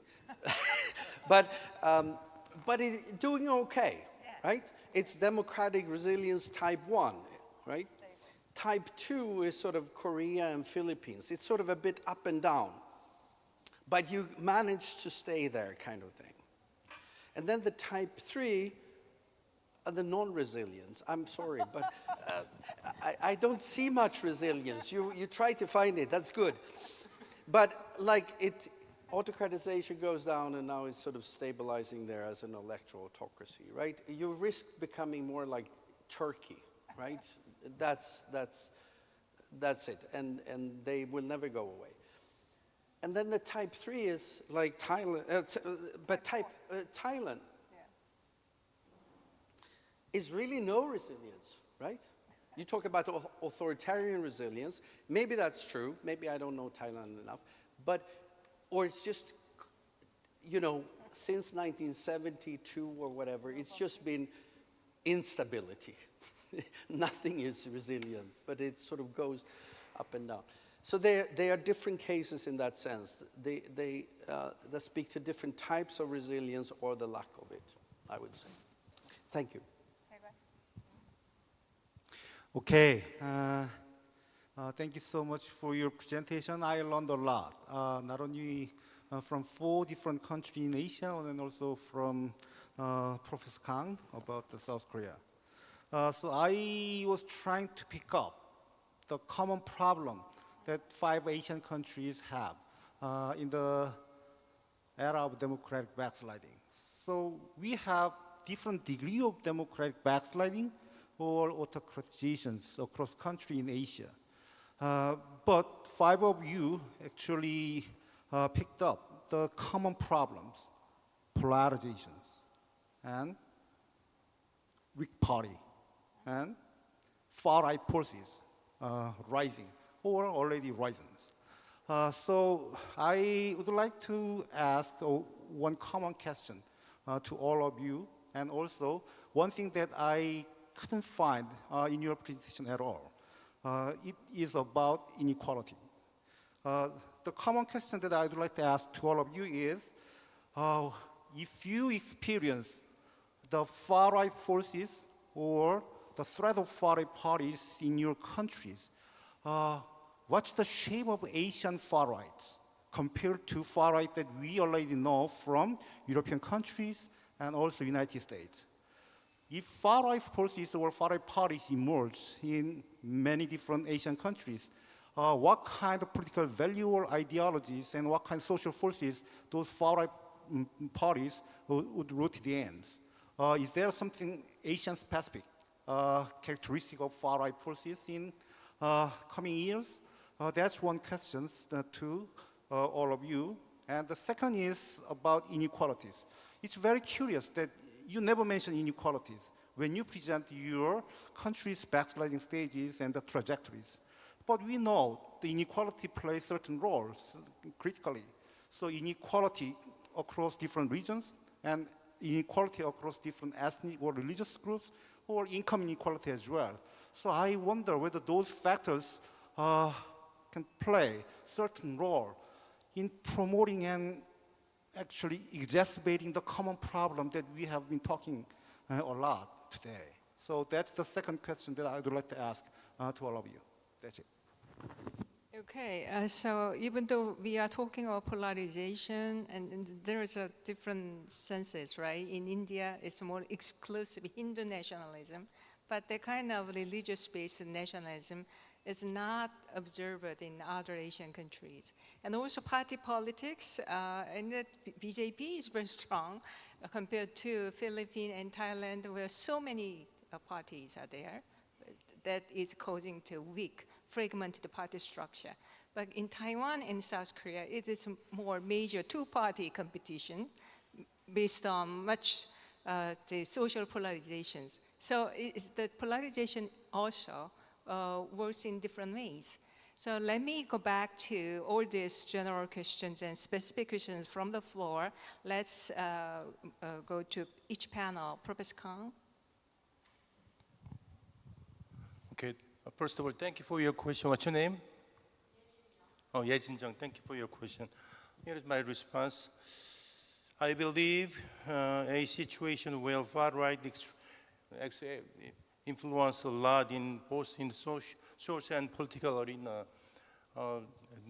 This phenomenon can influence also ordinary citizens too. So, what is critical, I think, therefore, is to build a democratic defense coalition that I mentioned in the presentation across the party line and across the ideological line, I think. For example, even though number is very small, I think the role of the Reform Party, led by Lee Jun-seok, is very critical, I think. But unfortunately, the Democratic Party, who hold the supermajority in the Congress, didn't reach out to this party and then didn't have I think, a strategy to build up the grand democratic defense coalition, something like that.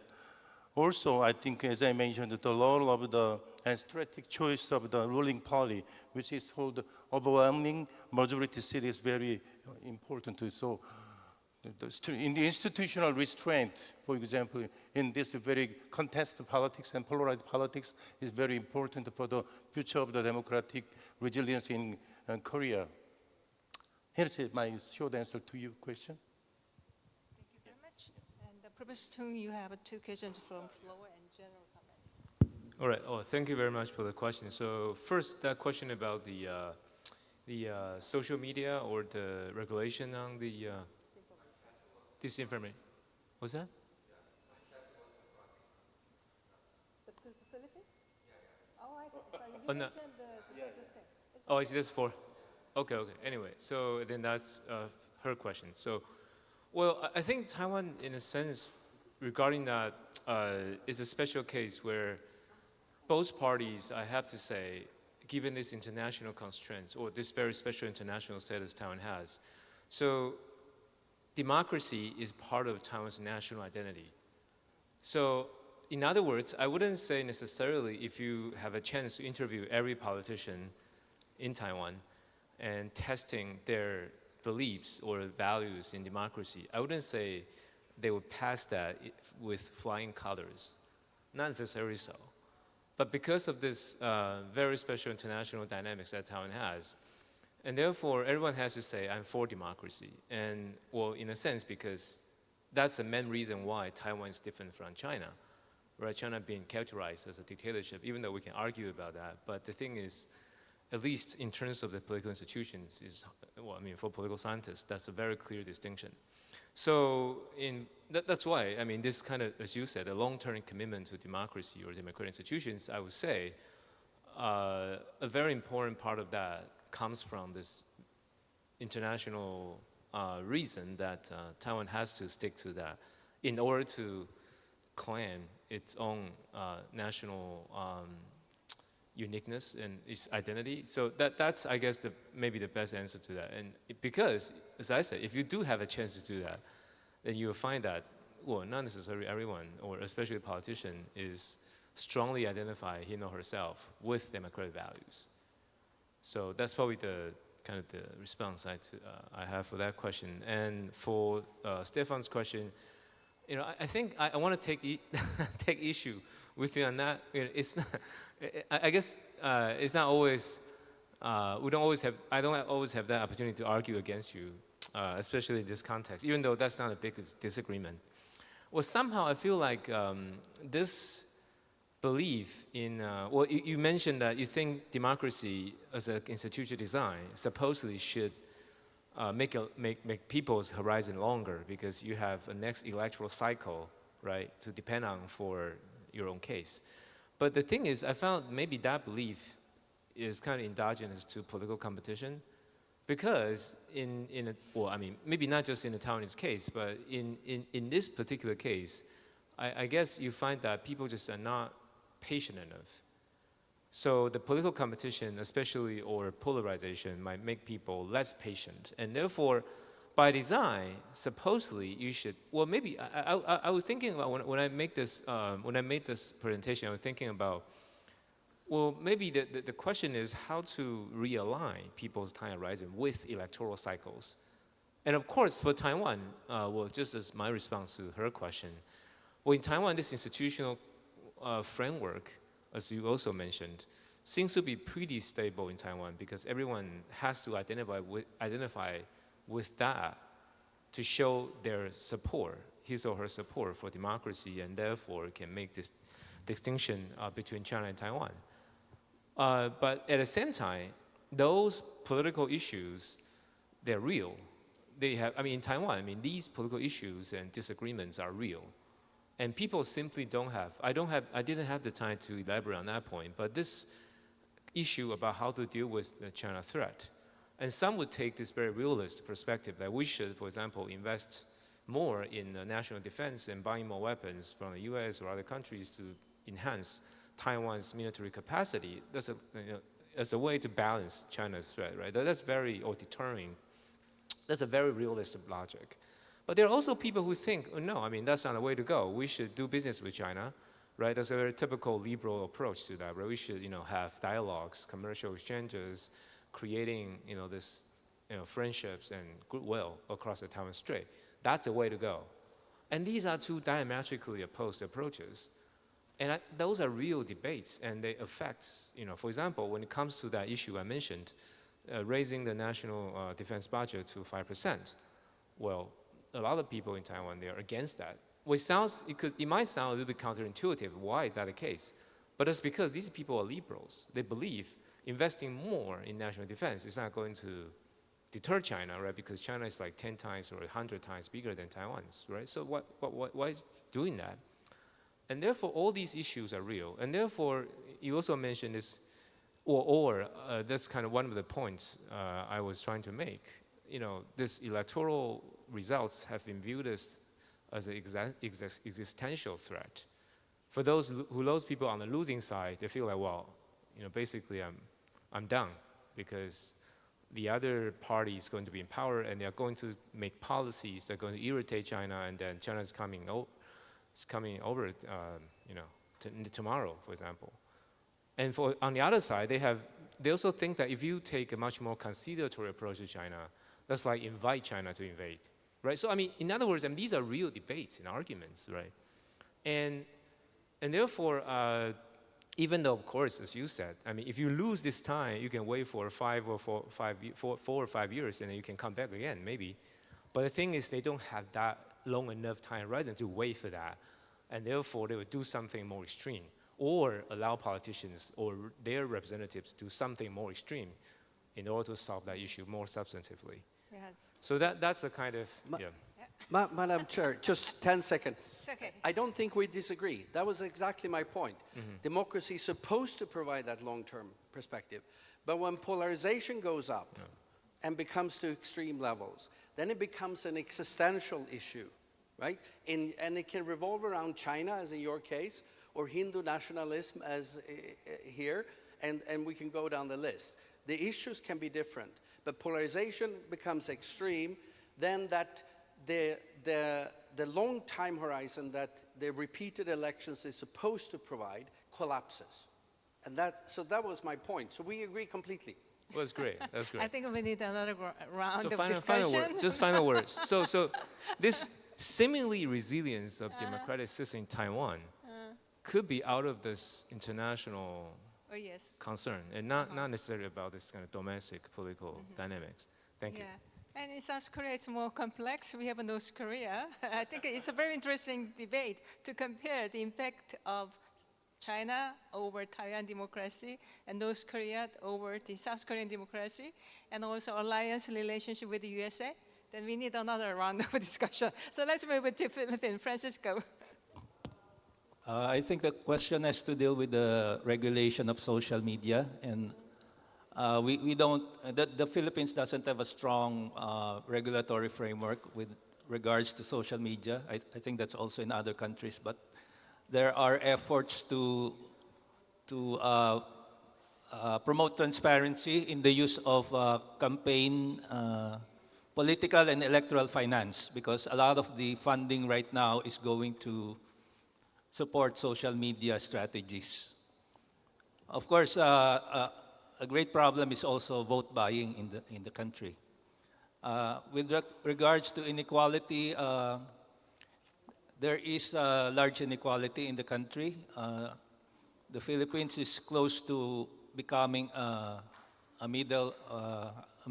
still a low middle income country, but we have billionaires in our country, and some of them are politicians. But the poverty rate is still hovering into the 15 to 20%. So there is still large inequality, and I suppose that's also fueling populism in the country. Structurally, there are no strong political parties, so there's a need perhaps for stronger electoral regulations, because it's very easy to register a party even if you don't have a strong campaign platform. So we have competitive elections, but it's really a competition among candidates who present themselves as the representatives of political parties. But the differentiation when it comes to their campaign programs, there's not a lot of difference, except from some reform-oriented parties. Thank you, Francisco. I ran out of time, so 2 minutes each. Napo? Sure. Thank you very much for your questions. Maybe I'll address both in one go. Let me touch on the role of inequality in Thailand. So inequality, I believe, has long contributed to significant support for populist mobilization, especially during the Thai and Thaksin-led parties back in the early 2000s. But lately, inequality, I would say, has become the primary reason why elites are very much afraid of true democracy to take root in Thailand. It has elevated the stake of losing control, losing an election, so much so that elites in Thailand have made the decision to dilute the mechanisms that translate electoral mandate into government formation. And right now, even political parties, they spend lots of money trying to win elections. But after winning elections, they have to fight another battle to compete for the support of the so-called royalist military establishment in order to proceed to form a government. So taken together, I think that the way forward in Thailand would require addressing long-standing inequality, but more so about providing credible guarantees to some of the elites that if a democracy were to take root, it is not as though their property would be seized or there would be a breakup of monopolies right away. The process would be more gradual transformation that could pave the way for a more stable democratic outlook in Thailand. Thank you. Niranjan, 2 minutes. Yeah, I think great comments from both of you. Professor Jong's comment on inequality. I think basically because this topic was on backsliding, so we largely focused on the backsliding. Otherwise, income inequality is a major reason. In fact, in India case, I would say income inequality which is very sharp, and you can add also the oligarchy. The oligarchization of democracy is the biggest threat. In fact, 4, 5 industrial houses, they literally control not only the economy, they control the government. In India, most of the time people talk about Adani, Ambani and all that, the two business houses, how they really control it. So I think these are key factors, but because the topic was backsliding, so we just restricted. But your topic about far right in Asia, I think the biggest far right party in Asia is the BJP in India.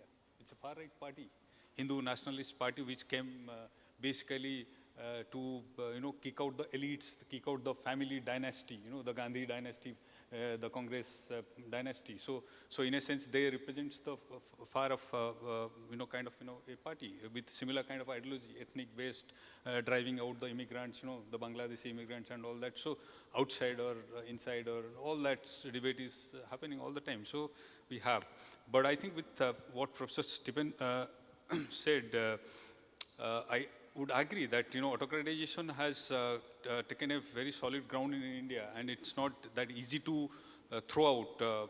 But I see if you can't simply ignore the 2024 election results, because lot of opinion polls, everybody almost had given up, that it is going to be again third time for the BJP and Mr. Modi.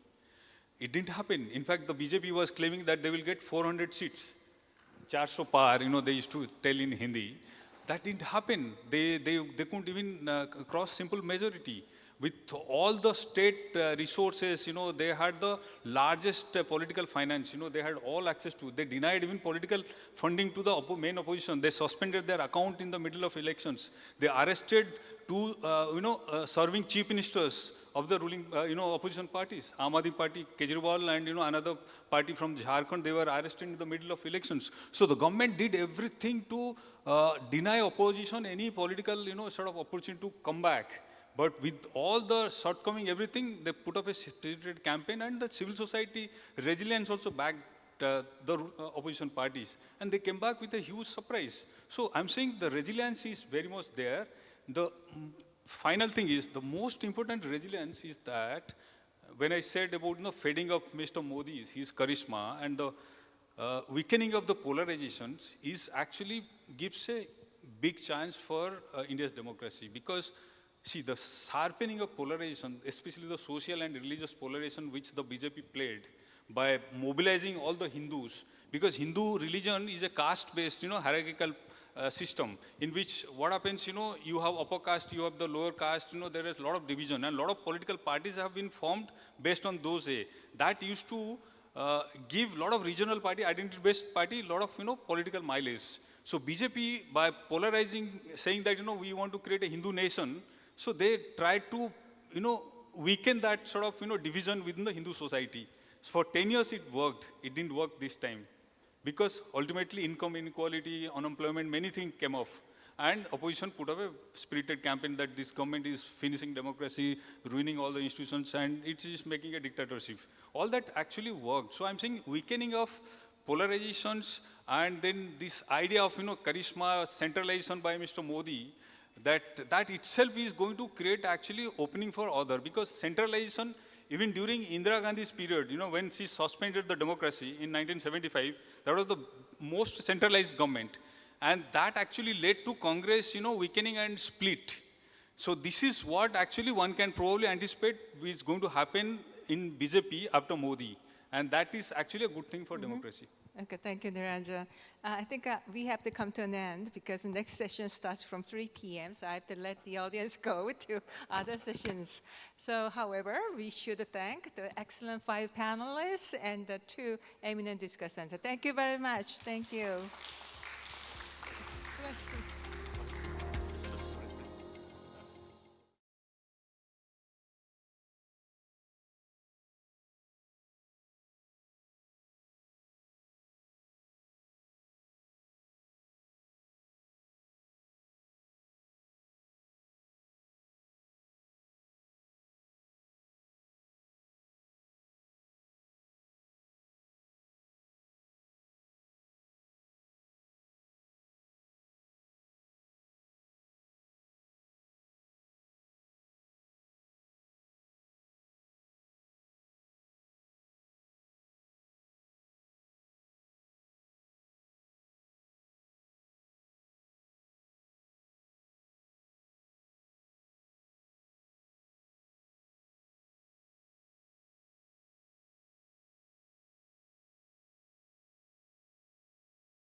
Ladies and gentlemen, we're going to start the last session. So we will have presenters and moderator on the stage. We're going to start soon, so please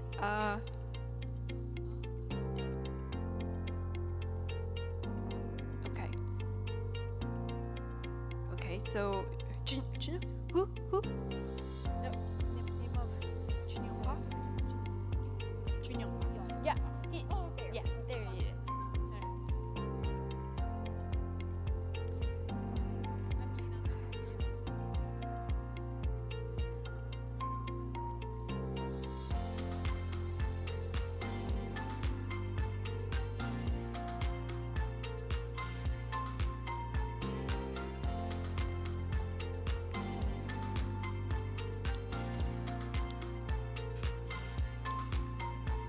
Thank you, everyone. Let's be seated for the last session.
Ladies and gentlemen, we had some delay on our schedule, so we're going to start the last session very soon.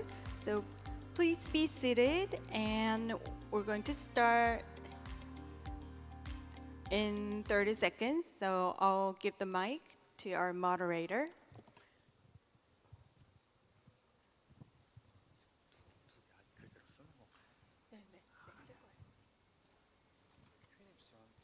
So welcome everyone to this session on civil society dialogue on advancing democracy.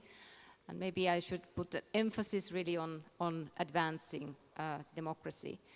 So it's my pleasure and privilege to moderate this session, session that we put together with the KDF Global Alliance team.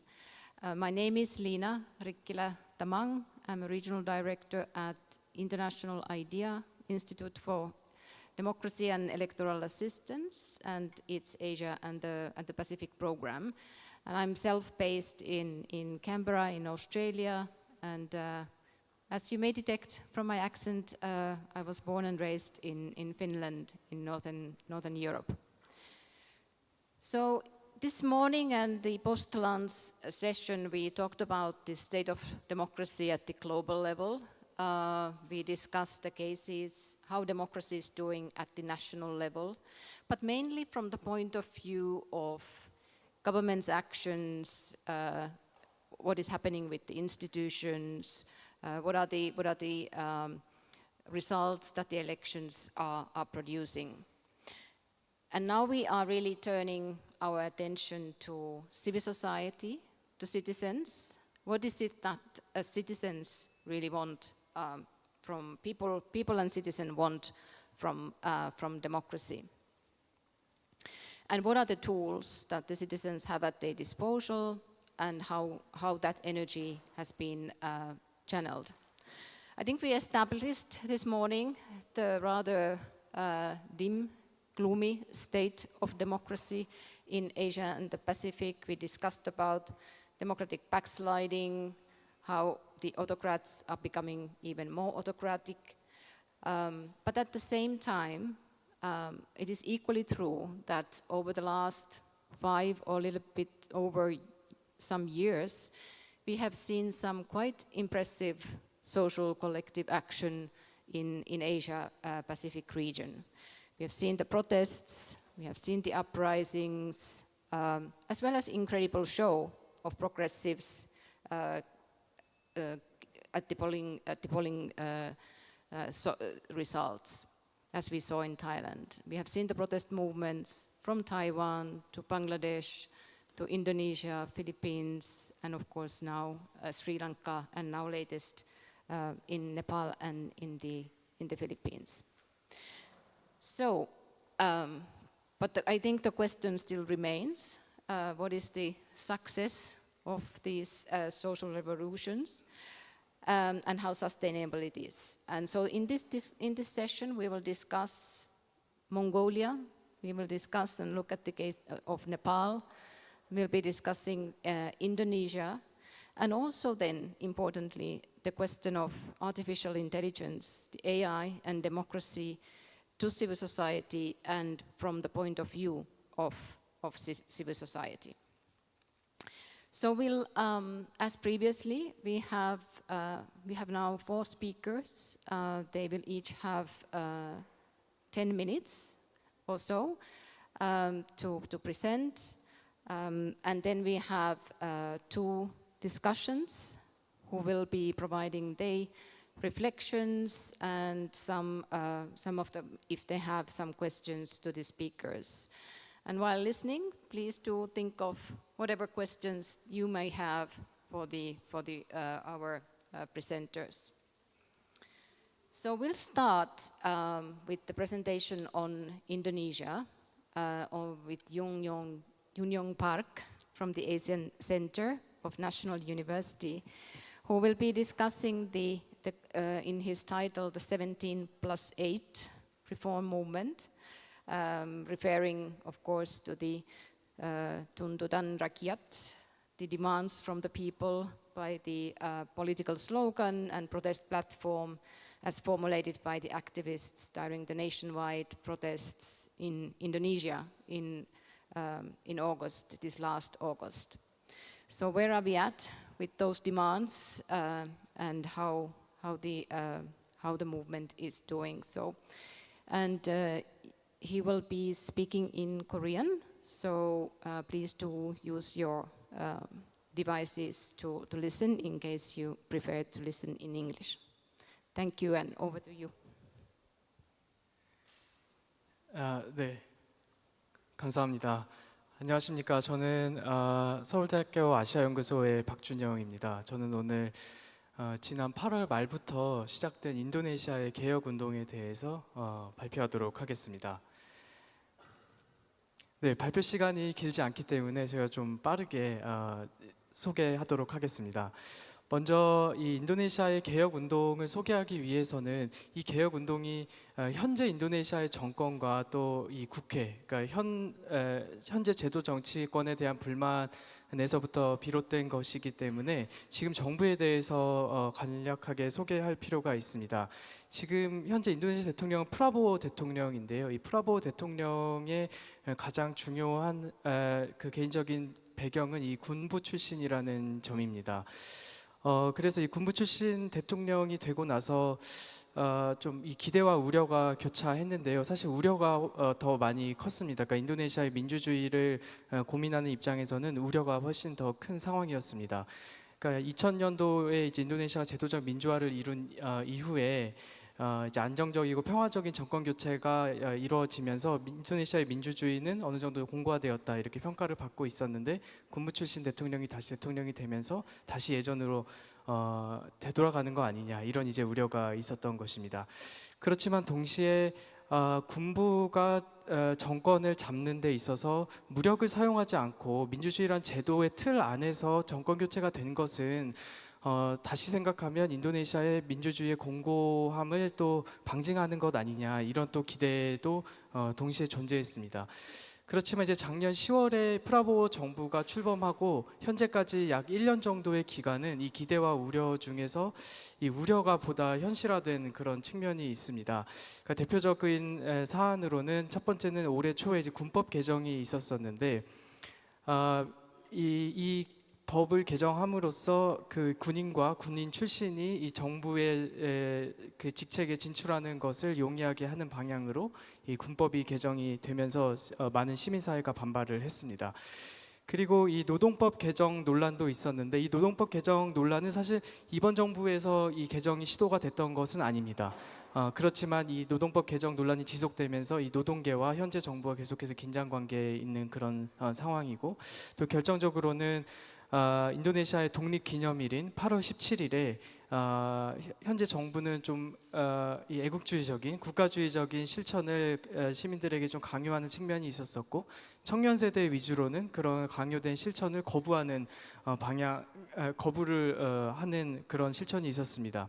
그래서 대표적으로 여기서 이제 원피스 해적기가 나왔는데요. 이 불복종을 상징하는 원피스 해적기를 이제 국기 대신 걸든지 아니면 국기와 함께 거는 방식으로 이 국가의 어떤 그런 강요된 실천을 거부하는 흐름이 젊은 세대를 중심으로 발생했습니다.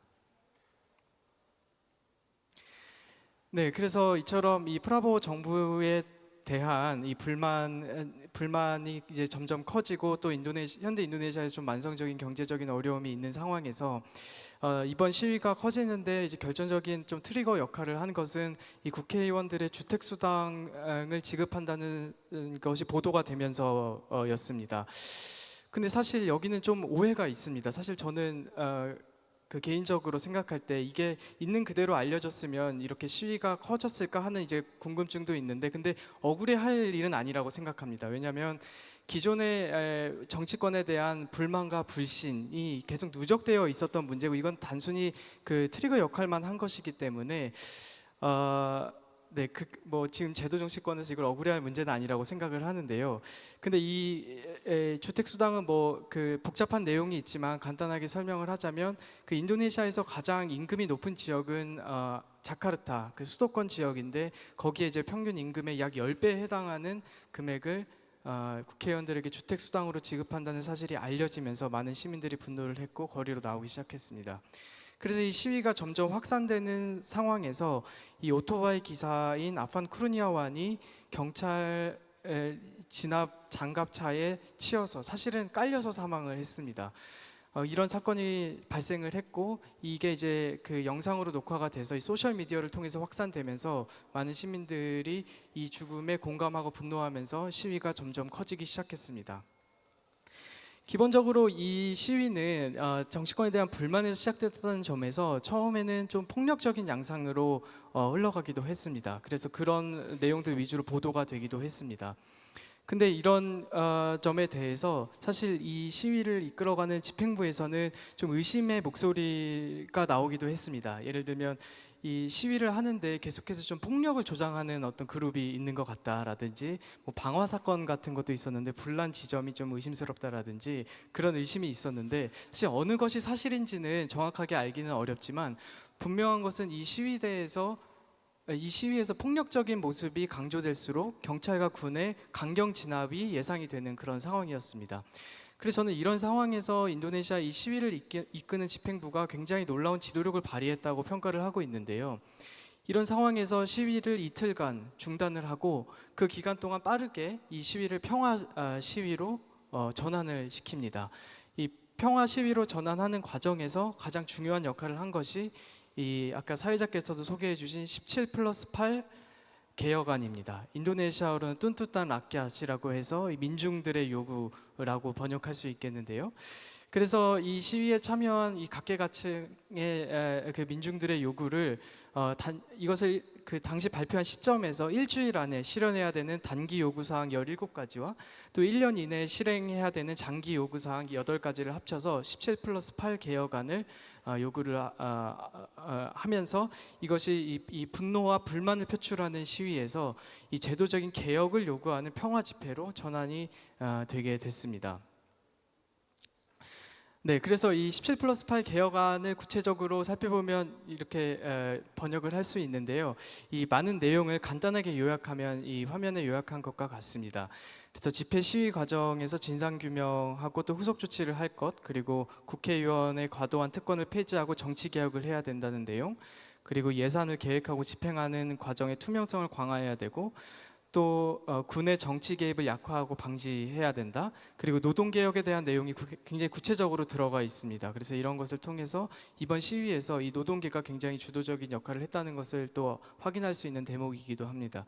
이 단기 요구사항과 장기 요구사항은 주제에서는 큰 차이가 없고 장기 요구사항은 보다 이 제도적인 개혁을 요구하는 방향에 좀 더 그 포커스가 맞춰져 있는 차이가 있습니다. 네, 주요 사진들을 제가 첨부했습니다. 그래서 저는 이제 마지막으로 이 17+8 개혁운동, 사실 이게 17+8 개혁운동이라고 스스로 이름 붙인 것은 아니지만 이게 좀 이 언론에서도 아직까지도 여러 가지 방식으로 표현이 되고 있는데 저는 이 발표를 위해서 어떻게든 이 개혁운동을 명명할 필요가 있다는 생각에 17+8 개혁운동 이렇게 이름을 정했습니다. 그래서 이 개혁 운동이 갖는 의미와 또 그리고 한계와 과제에 대해서 마지막으로 언급하고 발표를 마치겠습니다. 이 의미는 이 권위주의 정권에 대한 불만, 그리고 또 앞으로 또 어떤 일이 벌어질지도 모른다는 불안감을 가진 상태에서 시민들이 직접 민주주의를 실천했다는 점에서 가장 중요한 의미가 있습니다. 그리고 특히 이 과정에서 이 젊은 세대의 참여가 두드러졌다는 거, 이 대학생 그룹의 참여가 두드러졌다는 점이 주요 특징이고, 이 젊은 세대 중심으로 실천이 이루어지다 보니까 온라인 공간에서도 저항이 활발했고 굉장히 재치 있는 포스터나 어떤 문구를 활용한 저항들이 있으면서 이 젊은 세대 중심에서 나도 따라하고 싶은, 함께 동참하고 싶은 그런 저항 운동으로 발전을 해간 점이 또 주요 특징이라고 할 수 있습니다. 동시에 인도네시아에서는 98년도에 이제 그 레포르마시라고 해서 또 개혁 운동이 있었었고 그로 인해서 2000년도에 제도적인 민주화가 진행이 됐었는데 이때 거리로 나왔던 대학생 그룹이 지금 젊은 세대의 부모 세대가 된 상태입니다. 그래서 이 세대들도 함께 이 개혁 운동에 동참하고 있다는 점에서 이 부모 세대와 자녀 세대, 현재 대학생 세대가 이 세대 간의 연대를 했다는 점도 우리가 주목할 필요가 있습니다. 그리고 이번 시위 과정에서 많은 사상자들이 나왔는데요. 근데 그 중에서도 특히 이 오토바이 배달 기사인 아판 크루니아완의 죽음에 많은 시민들이 공감하고 분노했다는 것은 인도네시아의 도시 지역, 특히 자카르타 지역의 보편적인 비공식 노동, 그리고 그로 인한 불안정한 삶, 이것들을 보편적으로 경험하고 있었고 거기에 대해서 공감하고 분노했다는 점, 따라서 이 개혁 운동의 요구를 제도적으로 반영하는 데 있어서 이들의 불안정한 삶을 어떻게 개선할 것인가, 여기에 더 집중할 필요가 있다고 생각합니다. 그리고 아까 사회자께서 우리 세션 소개해 주신 것처럼 이게 또 국제연대 측면에서도 중요한 의미가 있는데 대표적으로 시블링 이런 또 연대 활동이 있습니다. 여기서 C는 사우스 이스트 에이시아를 의미하는 건데 동남아시아죠. 기존에는 뭐 그 태국을 중심으로 해서 대륙부에서 저 국가들의 민주주의를 위한 실천의 연대가 이제 활발했다면 이것이 인도네시아로도 옮겨지고 또 최근에는 동티모르나 네팔은 뭐 동남아시아 지역은 아니지만 네팔이나 필리핀 지역으로도 옮겨지면서 특히 이 온라인 공간에서 있었던 그런 실천들을 서로가 벤치마킹하는 방식으로 이 연대 활동이 펼쳐지고 있고 또 인도네시아에 있는 그 해외에 거주하는 인도네시아인들 유학생 그룹을 중심으로 해서 이 개혁 운동을 이끄는 그룹을 인도네시아 버르그락이라고 부르는데 인도네시아 버르그락은 인도네시아 행동을 의미합니다. 이것을 코리아 버르그락, 예를 들면 아메리카 버르그락 이런 식으로 해서 이 해외에 있는 인도네시아인들도 그 자기가 살고 있는 지역에서 또 이 저항 운동에 동참하고 있는 모습도 볼 수 있습니다. 그리고 또 가장 중요하게는 이 개혁 운동을 이 17가지와 8가지로 수치화했다는 점이 저는 여기에 주목할 필요가 있다고 생각하는데요. 그래서 제가 여기 첨부한 이 링크에 들어가 보시면 또 이것 말고도 굉장히 다양한 링크가 있는데 우리가 요구한 총 25가지의 요구안 중에 몇 가지가 실현되었으며 몇 가지가 논의 중이고 몇 가지는 무시당하고 있다. 이런 식으로 이렇게 수치화해서 발표를 하고 있고 그렇기 때문에 당신들이 앞으로 풀어야 될 숙제는 몇 가지가 남았다라는 식으로 계속해서 과제를 던진다는 점에서 굉장히 전략적으로 좋은 저항 방식이라고 저는 평가를 하고 싶습니다. 마지막으로 이번 개혁운동에서 또 과제도 있는데요. 제가 이제 가장 우려하는 점은 사실 이렇게 현실화된 우려는 아니지만 이번 개혁운동의 요구가 좀 애국주의적인 목소리와 함께 섞여서 나온다는 점에 저는 좀 우려를 갖고 있습니다. 예를 들면 이제 그 구호나 아니면 발언 중에 이런 내용들이 있는 겁니다. 나는 인도네시아라는 국가를 너무너무 사랑하는데 이 인도네시아라는 국가를 망치고 있는 현재 정부와 정치인들에 분노한다. 이런 방식의 그 구호가 나오는 것이죠. 그리고 이 국가를 사랑하는 나의 실천이 너무 뿌듯하고 자랑스러워하는 듯한 이제 표현들도 많이 나오고요. 근데 이게 이 정도 수준에서만 유지가 된다면 크게 문제될 것은 없다고 생각하지만 이게 혹시 민족주의적인 정서로 확대가 되고 그렇게 되면 인도네시아의 지역 맥락에서는 근본주의적 이슬람과 결합할 수도 있다는 점에서 제가 좀 과도한 그런 우려를 갖고 있습니다. 그리고 마지막으로 이 17+8로 이 수치화를 했다는 것이 저는 여전히 큰 의미가 있다고 생각하지만 근데 그 다양한 시민들의 요구를 어떻게 25가지 요구에 다 반영할 수 있겠습니까? 이제 그렇다는 점에서 이거를 긍정적으로 해석하자면 이 민중들이 집행부에 대한 신뢰를 갖고 있다고도 해석할 수 있지만 또 반대로 말하면 이게 엘리트 중심적인 운동이다. 또 이렇게도 비판을 할 수 있을 것 같습니다. 네, 이상으로 제 발표를 마무리하도록 하겠습니다. 경청해 주셔서 감사합니다.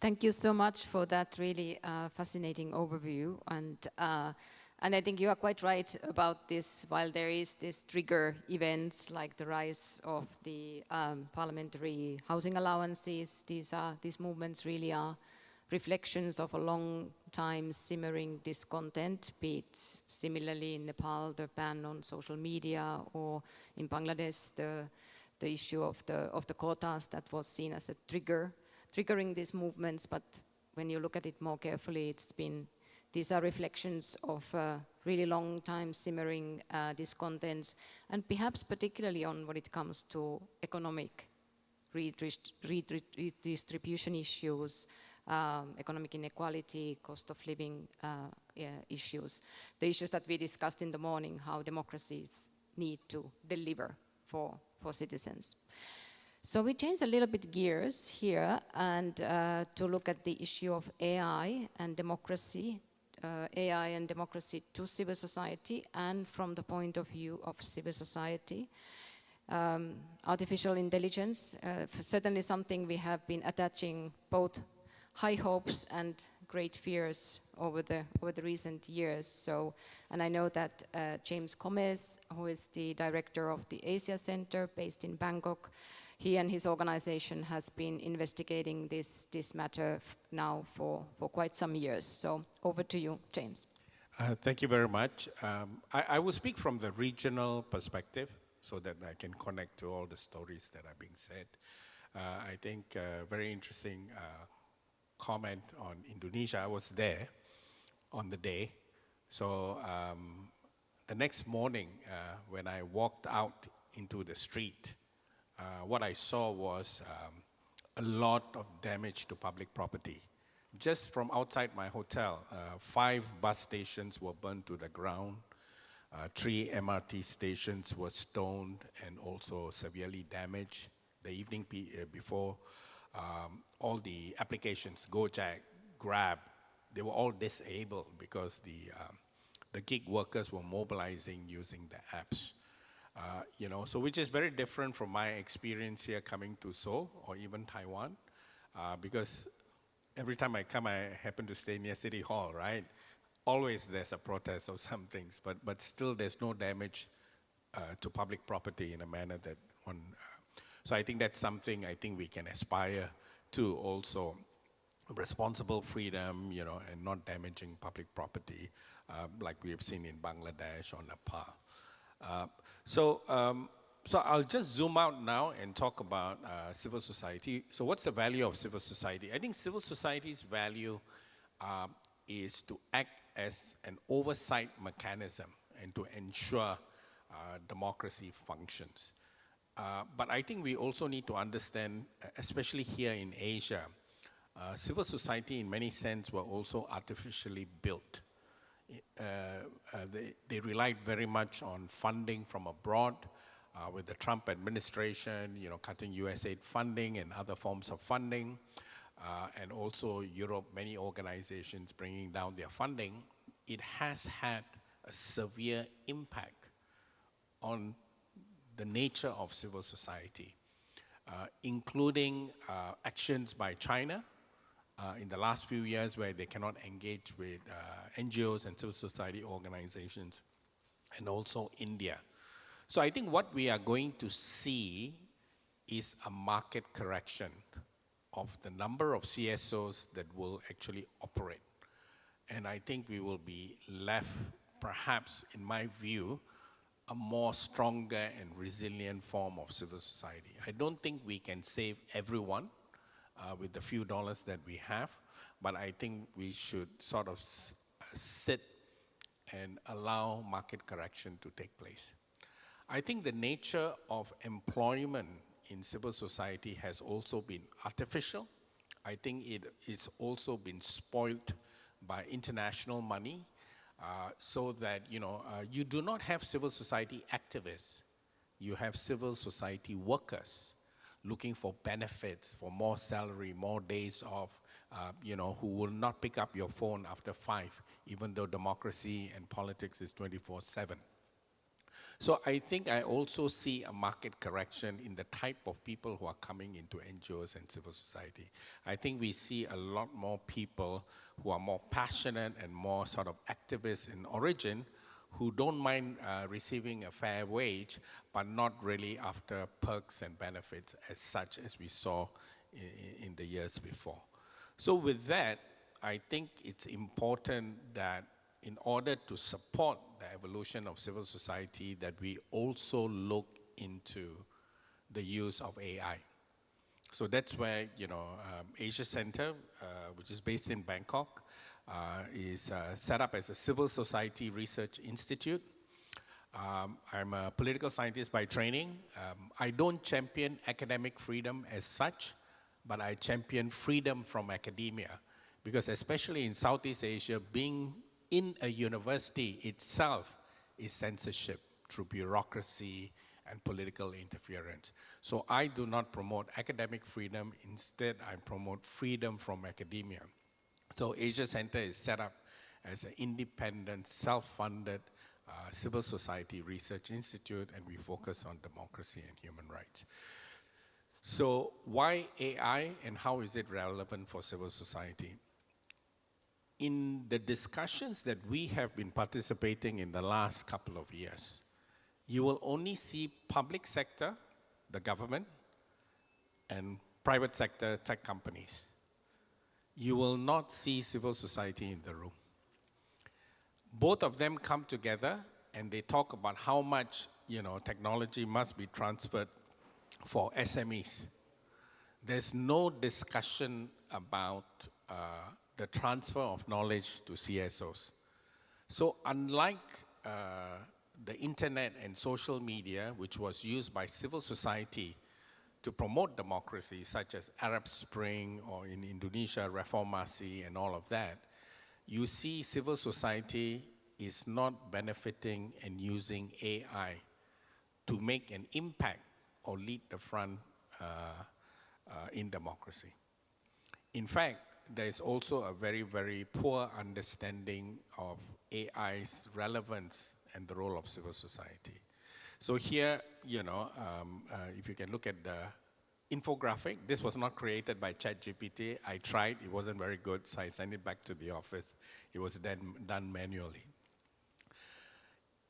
When you talk about AI and democracy, there are three things that you will hear. AI and elections, the concern about deep fakes. AI and disinformation, how AI can generate disinformation more. And finally, how AI invades privacy and increases mass surveillance. So this is the three big things.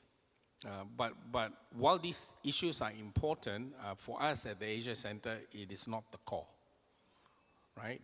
You will also see in the discussion that AI is celebrated to promote democracy, such as improving data-driven decision-making, to increase citizen participation, and also direct intervention. They talk about using AI for parliaments and things like that. But however, the discussion of AI is still at it's a tool. So such discussions about AI is just at the tool level. They haven't come to the bigger question, which is the actual architecture of AI. So this is where I think the role of civil society is important. Because how AI is constructed, I think, is key. If you use DeepSeek from China and you ask the questions about Falun Gong, Tibet, Dalai Lama, you won't get a straight answer, right?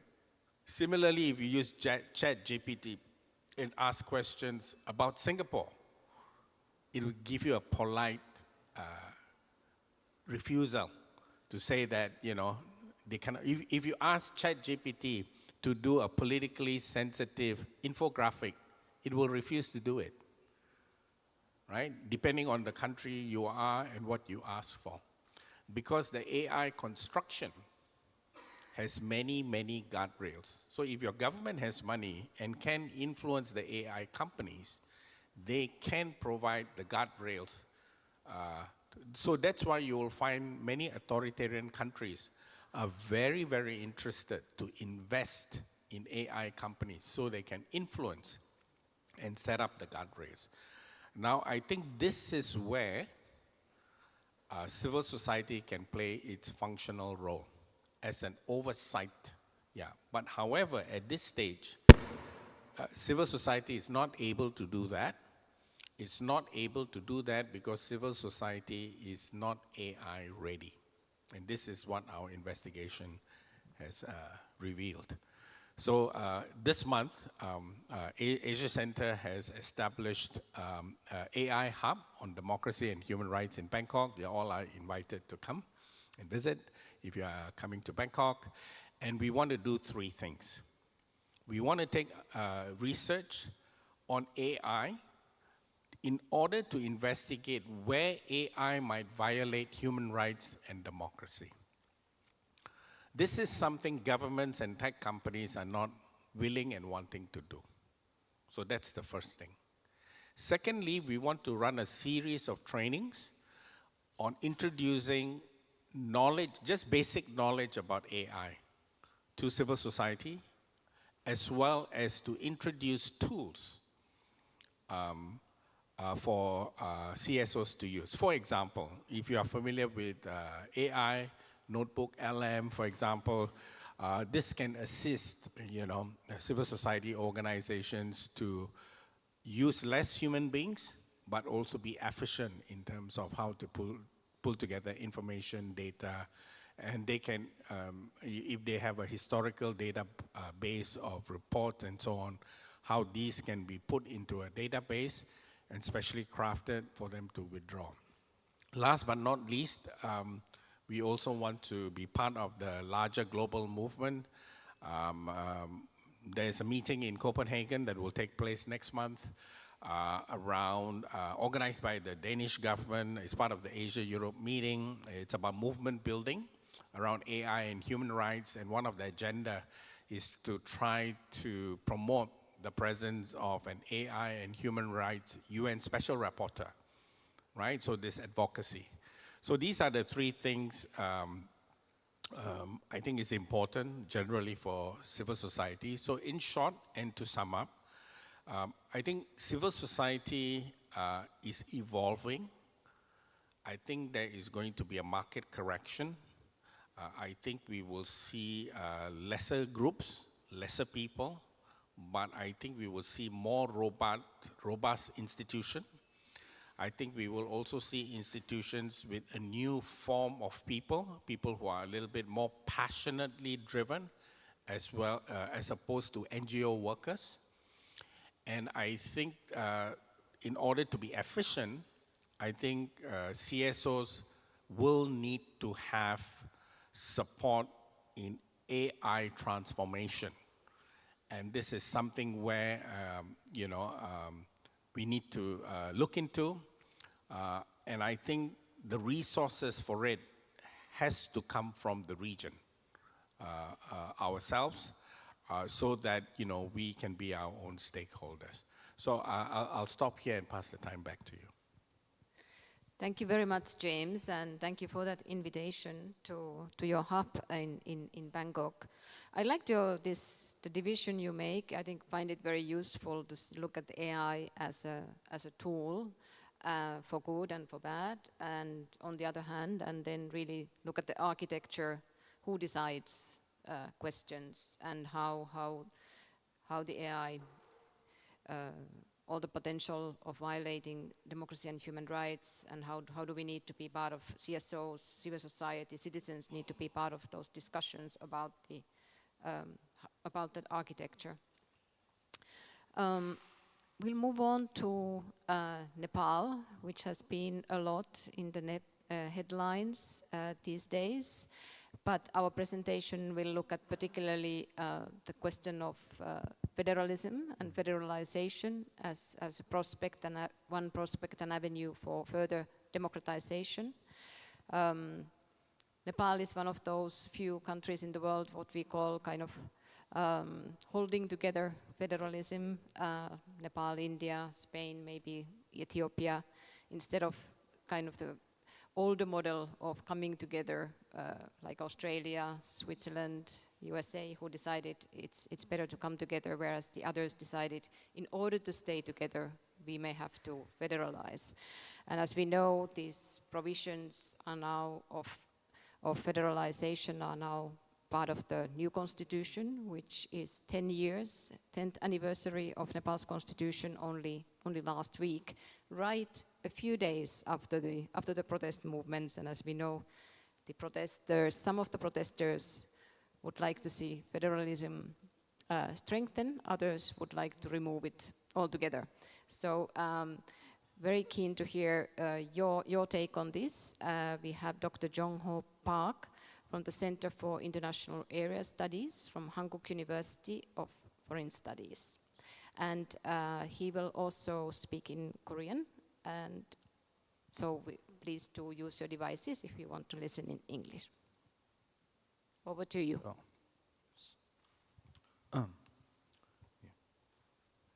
안녕하세요. 저는 그 한국외대 국제적연구센터에서 연구교수로 일하고 있는 박종우라고 합니다.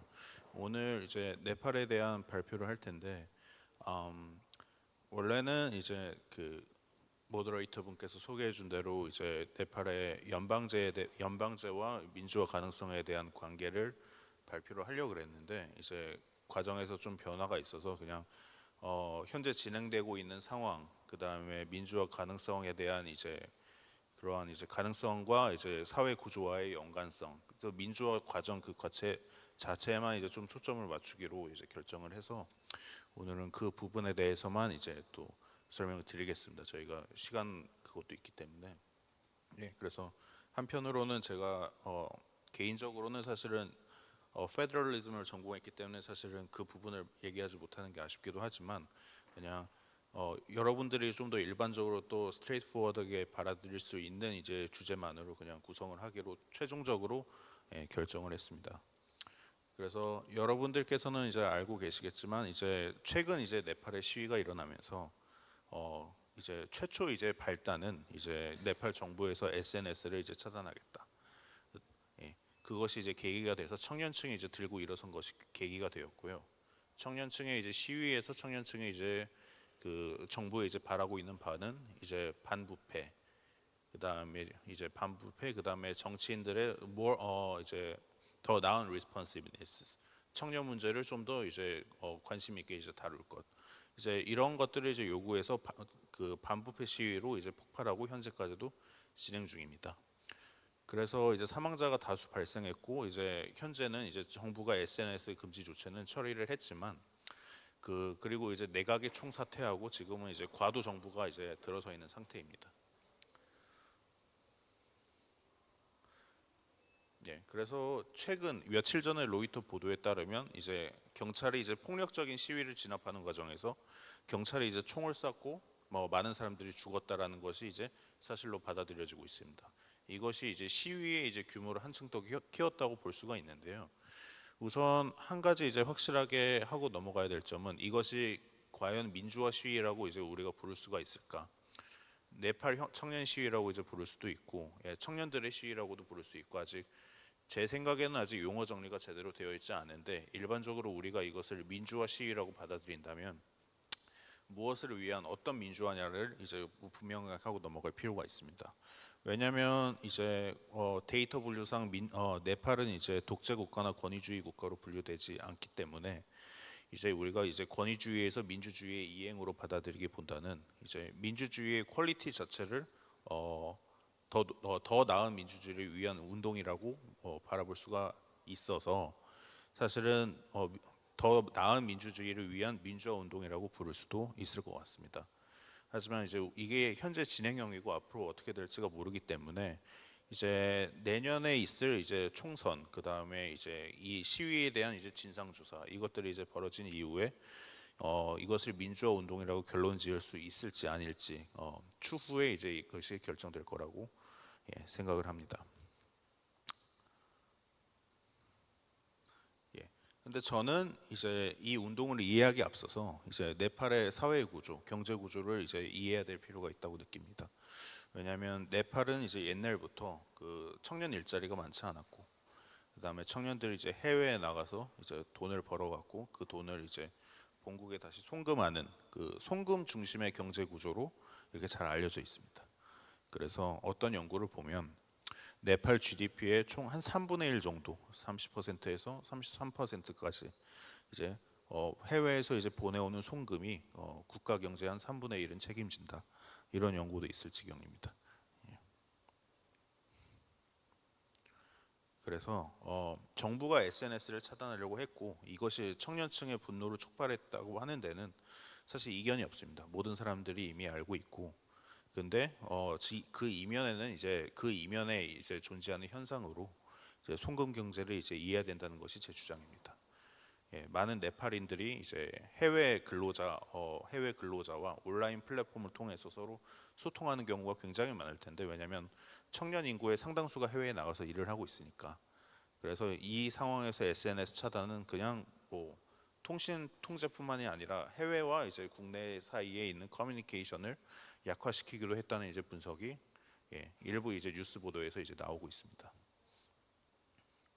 그래서 송금에 대한 다른 설명도 있습니다. 사실 왜냐하면 네팔의 젊은 사람들이 밖에 나가서 일한다는 것은 이미 국내 일자리가 충분하지 않다는 얘기거든요. 그래서 해외 진출 혹은 온라인 기반의 생계 의존이 커지고 있다는 현상을 반영한다는 설명입니다. 그래서 송금도 중요하지만 사실은 송금이 중요하다는 얘기는 외부 영향에 이제 국내 경제가 영향을 받기 쉽다는 얘기도 똑같습니다. 왜냐하면 밖에 나가서 일을 하고 있는데 해외 이제 예를 들면 이웃 국가들의 상황이 안 좋아지면 네팔의 경제도 자연히 이제 타격을 받을 것이기 때문에 사실은 이거는 송금 경제라는 것은 이제 구조적으로 사실은 네팔 경제가 불안정하다는 것을 의미합니다. 이런 경우에는 만약에 이전 해외로부터 비롯되는 불확실성이 커지면 청년층들의 불만은 더 커지겠죠. 그래서 국내 지도층이 SNS에서 예를 들면 흔히 말하는 네포키즈라고 하는 상류층 자녀들이 SNS에 명품 자랑하고 차 자랑하고 이제 이러는 것이 청년층 사이에서는 이제 이렇게 불안감과 이제 분노를 촉발을 하였다는데 왜 나는 해외에 나가서 고생을 하는데 그들은 특권을 누리느냐 이러는 이제 불만이 이러한 이제 그 감정이 이제 커졌다는 분석도 있습니다. 그래서 이런 맥락에서 보면 시위는 그냥 SNS를 금지해서 시위가 일어난 것이 아니라 그냥 경제 구조 전반에 대한 불만이 이제 터져 나온 것이라고 보는 것이 타당합니다. 그래서 이제 연구 어젠다로 리서치 어젠다로 송금 경제와 민주화 가능성의 인과관계 가능성을 탐구해야 될 필요가 있습니다. 그리고 그것을 네팔에 적용해야 될 필요성이 있습니다. 그래서 사실은 정치학 전반에서 송금하고 민주화에 대한 관련 이것은 정치학 전반에서 아주 유명하고 또 이제 관련된 연구도 많은 상황인데요. 이제 정치학 이제 많은 똑똑한 정치학 이제 학자들이 뭐라고 했냐면 완전 예전에는 이제 송금이 민주화에 별로 도움이 안 된다. 왜냐하면 송금 경제가 이루어지면 정부가 이제 국민들한테 돈을 써야 될 필요성이 상대적으로 적으니까 정부가 이제 국민들한테 돈을 쓰는 대신에 자신의 이제 권력 기반을 강화한다든지 그렇기 때문에 송금 경제가 커지면 정치인들이 국민의 신경을 덜 쓰게 되고 민주화에 도움이 되지 않는다. 이런 연구가 고전적인 연구입니다. 그런데 최근에는 흐름이 조금 바뀌어서 가령 독재 국가에서도 선거가 중요한 독재 국가가 있습니다. 독재자도 집권을 하려면 선거를 통해서 이겨야 돼요. 예를 들면 그런 국가에서는 송금이 민주화에 도움이 된다는 연구가 최근 속속 나오고 있습니다. 왜냐하면 보통 선거가 있는 독재 국가일수록 가난한 사람들은 독재자한테 휘둘리기가 좋아요. 왜냐하면 가난하기 때문에 독재자들이 주는 공공재라든지 독재자들이 가난한 사람한테 주는 이제 서비스로 인해서 그 표를 어떻게 보면 파는 거죠. 근데 만약에 송금 경제로 인해서 가계 경제가 이거 조금 더 충분해지면은 독재자들한테 아무래도 덜 휘둘릴 가능성이 높으니까 그 사람들은 독재자를 지지할 요인이 줄어듭니다. 그래서 최근 연구는 이러한 연구의 흐름을 따릅니다. 그래서 요약하자면 독재 정권도 여러 가지 종류가 있는데 리더의 정권 연장에 선거가 중요한 경우에는 송금 경제가 민주화를 촉진할 수가 있습니다.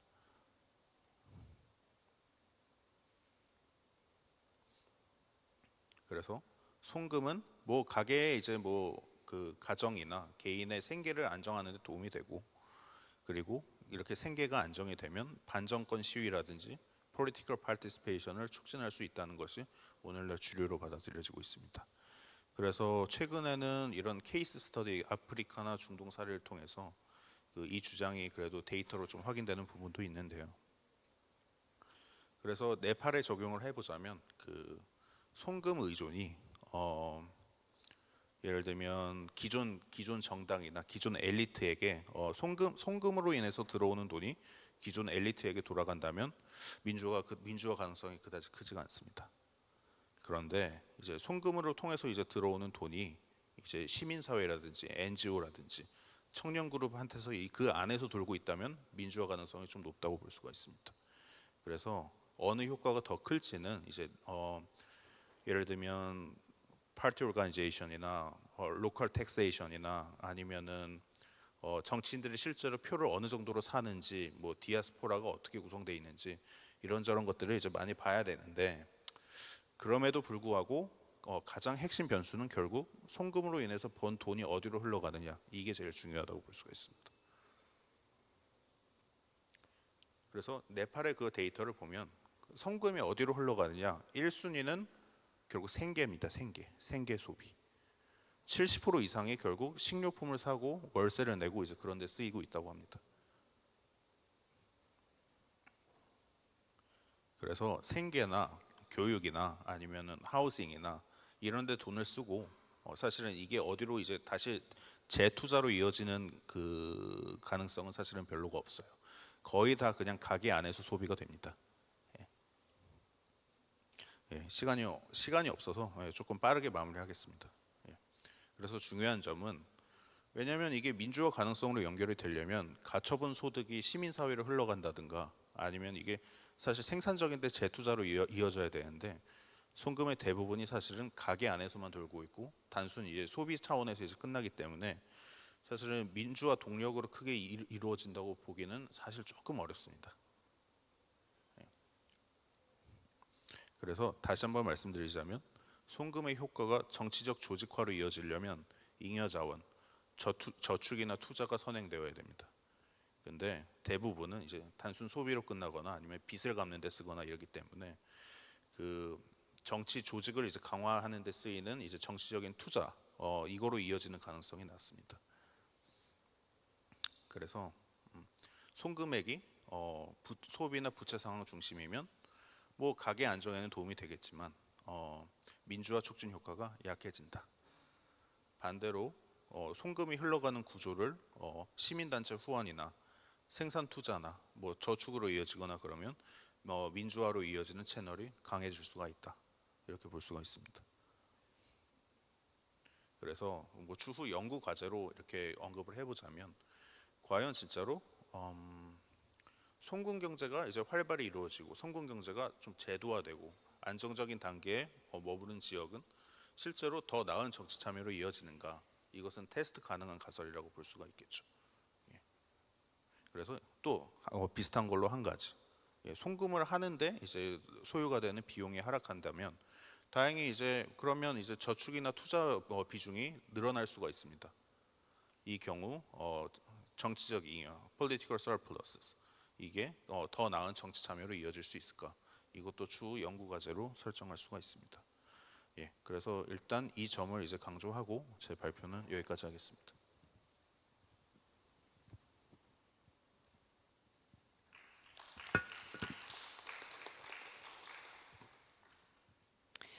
Thank you very much. Yeah, indeed, that is the interesting question whether migration that brought about economic remittances, whether it can also bring about democratic remittances, and how to, what actually should be done to facilitate that. I know there is in Nepal big debate about the rights, political rights of migrants as well now, socio-economic and political rights of migrants which have been missing for a long while. But let us turn to Mongolia. We're a little bit behind the schedule, but we'll manage. The fascinating case, of course, of Mongolia became democracy 1990 after the big protest movements, is indeed situated between a rock and a hard place, between Russia and China, and yet maintaining its democratic credentials, not the small feat in itself. And I have to say, your topic of nomadic mindsets and the future of Mongolian civil society is extremely intriguing. So Dr. Yesuhei Dumurbatar from National University of Mongolia. 10 minutes, thank you. Thank you. So since I'm not tall enough to be seen, I may have to stand up. So, where's the, okay, thank you. So my presentation topic is nomadic mindsets and the futures of civil society in Mongolia. And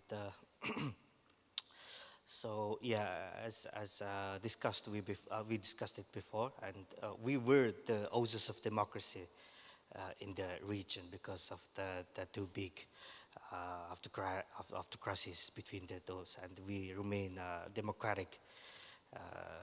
We are trying to remain democratic in nowadays, and since we are the biggest backsliders in recent years, we are becoming electoral autocracies in the with them according to their study. And many scholars from the outside countries, outsiders, try to explain that our situation, and also the local scholars trying to answer that situation through the comparing other countries, through the comparing the patterns of the other countries. But I want to dig into ourselves and to dig into our root of society. So I'm going to talk to the nomadic mindsets. So, do you ride a horse to go to your school? Is the frequently asked question to the Mongolian students from other foreigner classmates or colleagues. And yeah, we don't ride a horse to the school, but we're still remaining nomadics. And what I'm trying to say is, so how do traditional kinship-based networks affect the emergence and strength of civil society in Mongolia? And that Mongolia's nomadic heritage presents both cultural and structural barriers to building a robust civil society, but also offers unique models of community resilience. So yeah, that's the main question. So, so we have some terms and idioms about community. So it's better to be near mountains and rivers, and it's better to be far from the relatives. And our community is limited to that kind of sakaltel thing. It's a kind of kinship-based neighborhood, and they're all relatives, but it's limited to the 2 to 3 households in the near area because of the limited source of grass and water, because of the livestock need to be grown. So it's limited to because of its limited resources. And also we are different kind of understanding about land ownership. So Mongolian people, the nomadic people, still believes that kind of their traditional beliefs, and there are no understanding about owning the land. We still believe the land belongs to the nature, to the spiritual, the savtak and los things. So we call the owner of the land is savtak, owner of the water los. It's a kind of a spiritual thing we believe, and yeah, and nature, it belongs to nature, and land belongs to nature, and we don't own the land. So that's one of the biggest struggle to build the intergroup interest, and yeah, it becomes one of the challenges to civil society development. So the nomadic people, the NGOs, often seen as a foreign or disconnected institution from their community life. It's kind of foreign thing.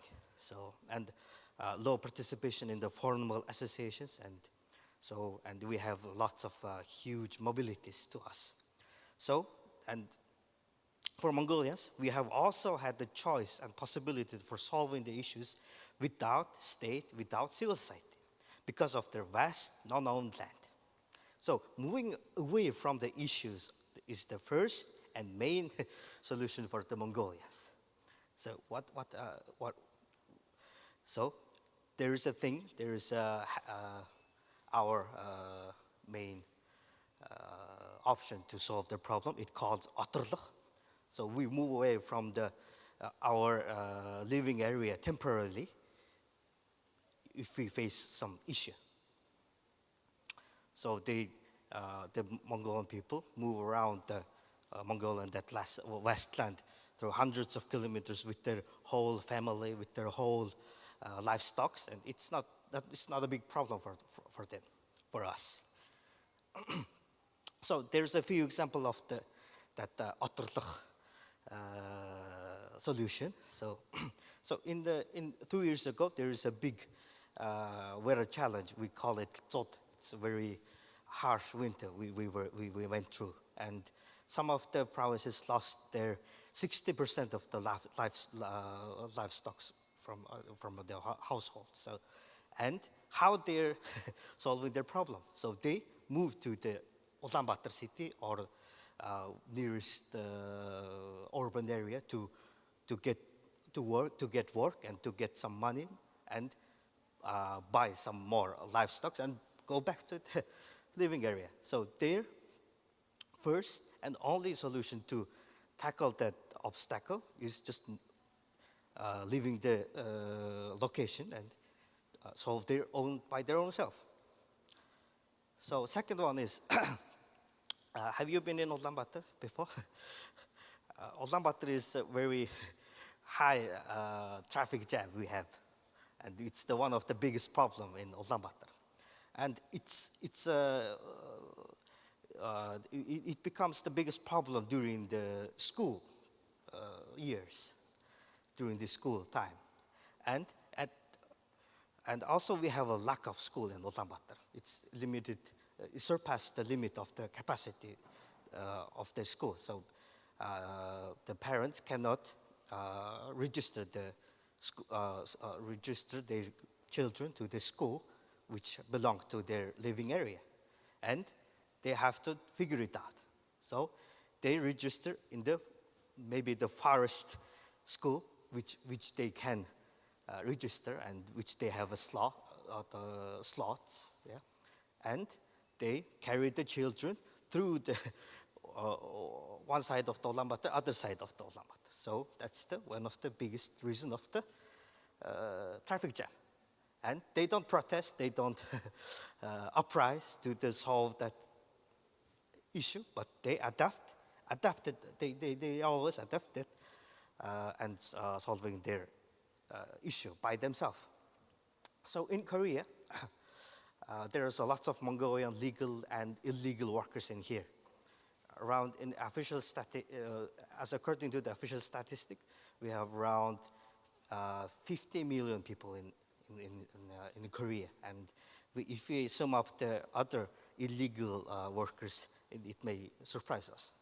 So that's from the survey result from Ministry of Labor of Mongolia, and 67% of our force of work, they said they are interested in going abroad to work and improve their livelihood if given the opportunity, and then return to Mongolia. So we can see it, what that oturluk means. So they try to solve their problem, moving away from the problem, and after they ensure their security, ensure their maybe the financial security, and they go back to the Mongolia. They're just doing that oturluk thing in Korea. So this is from my latest research. So I am trying to connect with that high mobility and the participation indexes in the people who live different areas in Mongolia, and that's not quite understandable. So if we use the average of the people who live in different areas, so we can see it. So so if they live in a more urban area, it's a chance of mobility is getting lower and participation index is becoming higher. And if they live in a kind of nomadic area, in the rural area, chance of the mobility is going higher and participation index is getting lower. So, okay, I'm going to. Okay, so what is the future of the civil society in Mongolia? So there is a boom of urbanization and mortgage currently in the Ulaanbaatar. So it may attach the people into the city. It may stabilize that high mobilization of Mongolia. So it increasing the awareness of real estate, and also we have kind of one big phenomenon in Mongolia. So they has high mobility, and they have high social media usage because it fits their lifestyle because of that mobility. And around 90% of the Mongolian believes they using the social media, especially Facebook. It's enough to express themselves. It's enough to fulfill their that desire to express and desire to say something about the government. So, and for me, and second and third generation of urban people, currently in the younger generation of Mongolia, they're becoming different. So that's the picture of the latest protest in Ulaanbaatar. So they protesting former prime minister to the step down. So and he stood down. So it's successful protest for the younger generation. So I believe that second and third generation of urban people is becoming different. So I'm going to study in that will be my next step of the study. So yeah, the conclusion is so boring. So so I wanted to say about that kind of nomadic mindset. We are solving the problems differently. And I came here in Sunday, so there is a protest near my hotel. So they are protesting in their free time in the Sunday. In Mongolia, is very opposite of it. So the option and their habit to solving their problem is different from us. So yeah, and I'm trying to talk about that. Thank you.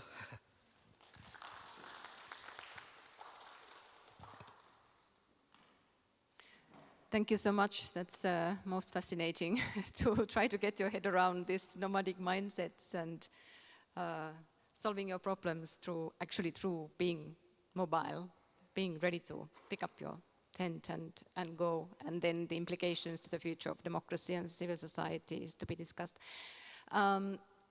Could I invite our discussants, Peter Linjaroenrat and Dr. Hueng Wok Yong, apologies for the pronunciation, on the stage. Hueng Wok Jong, good. Thank you for that.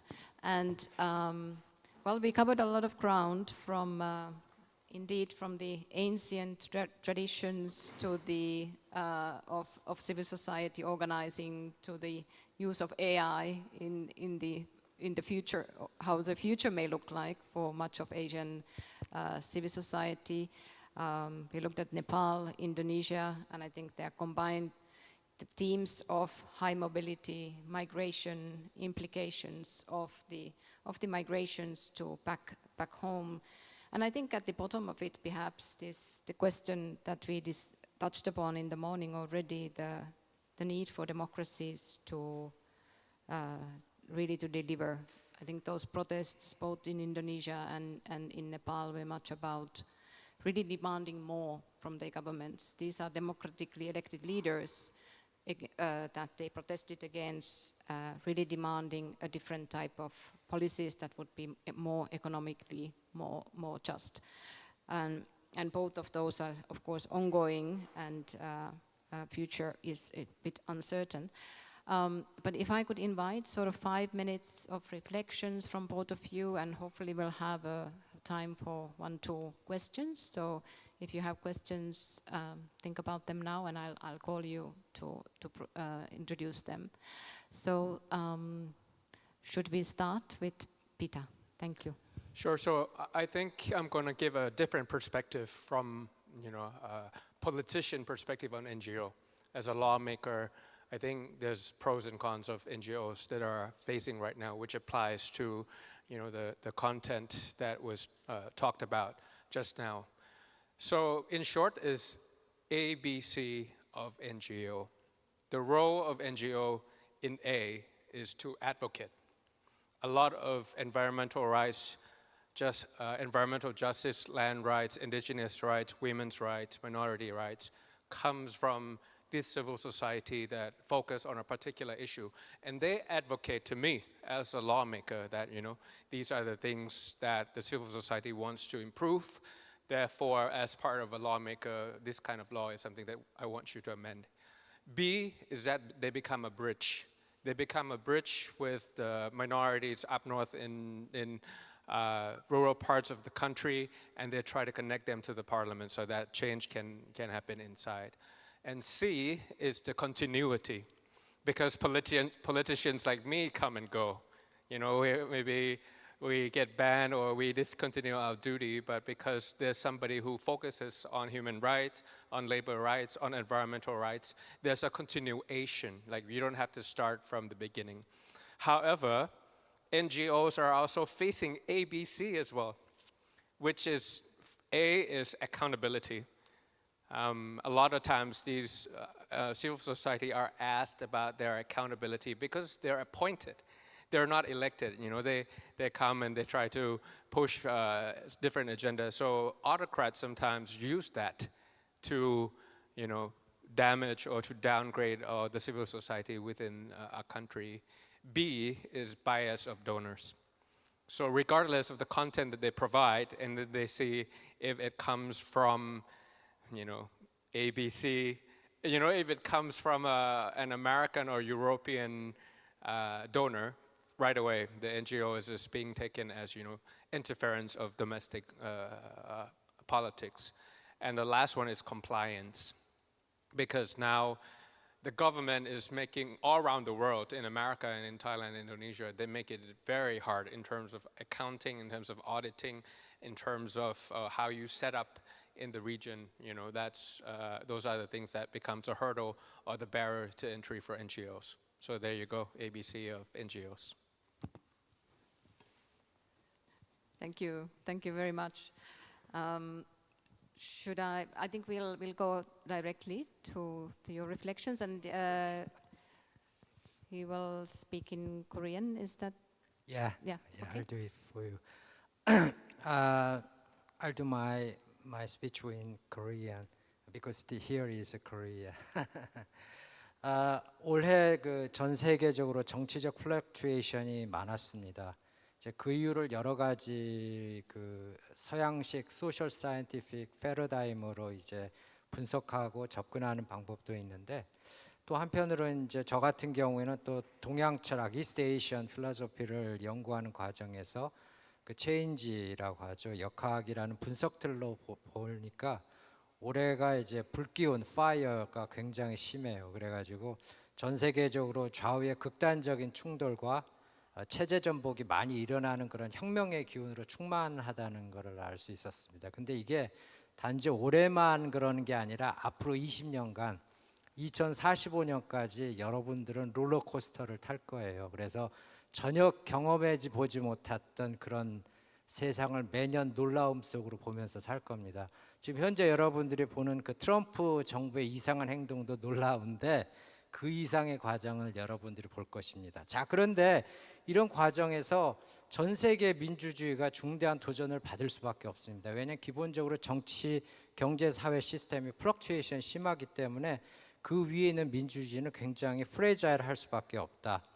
특히 이제 유럽 문명과 미국의 극우파가 융성하면서 전통적으로 안정적인 운영을 해왔던 그런 선진 민주 시스템들이 상당히 위협받고 있고, 특히 유럽 같은 경우에 불법 이민 문제와 이제 종교적 문명 충돌로 선진 민주주의의 위기를 겪고 있다는 걸 알 수 있습니다.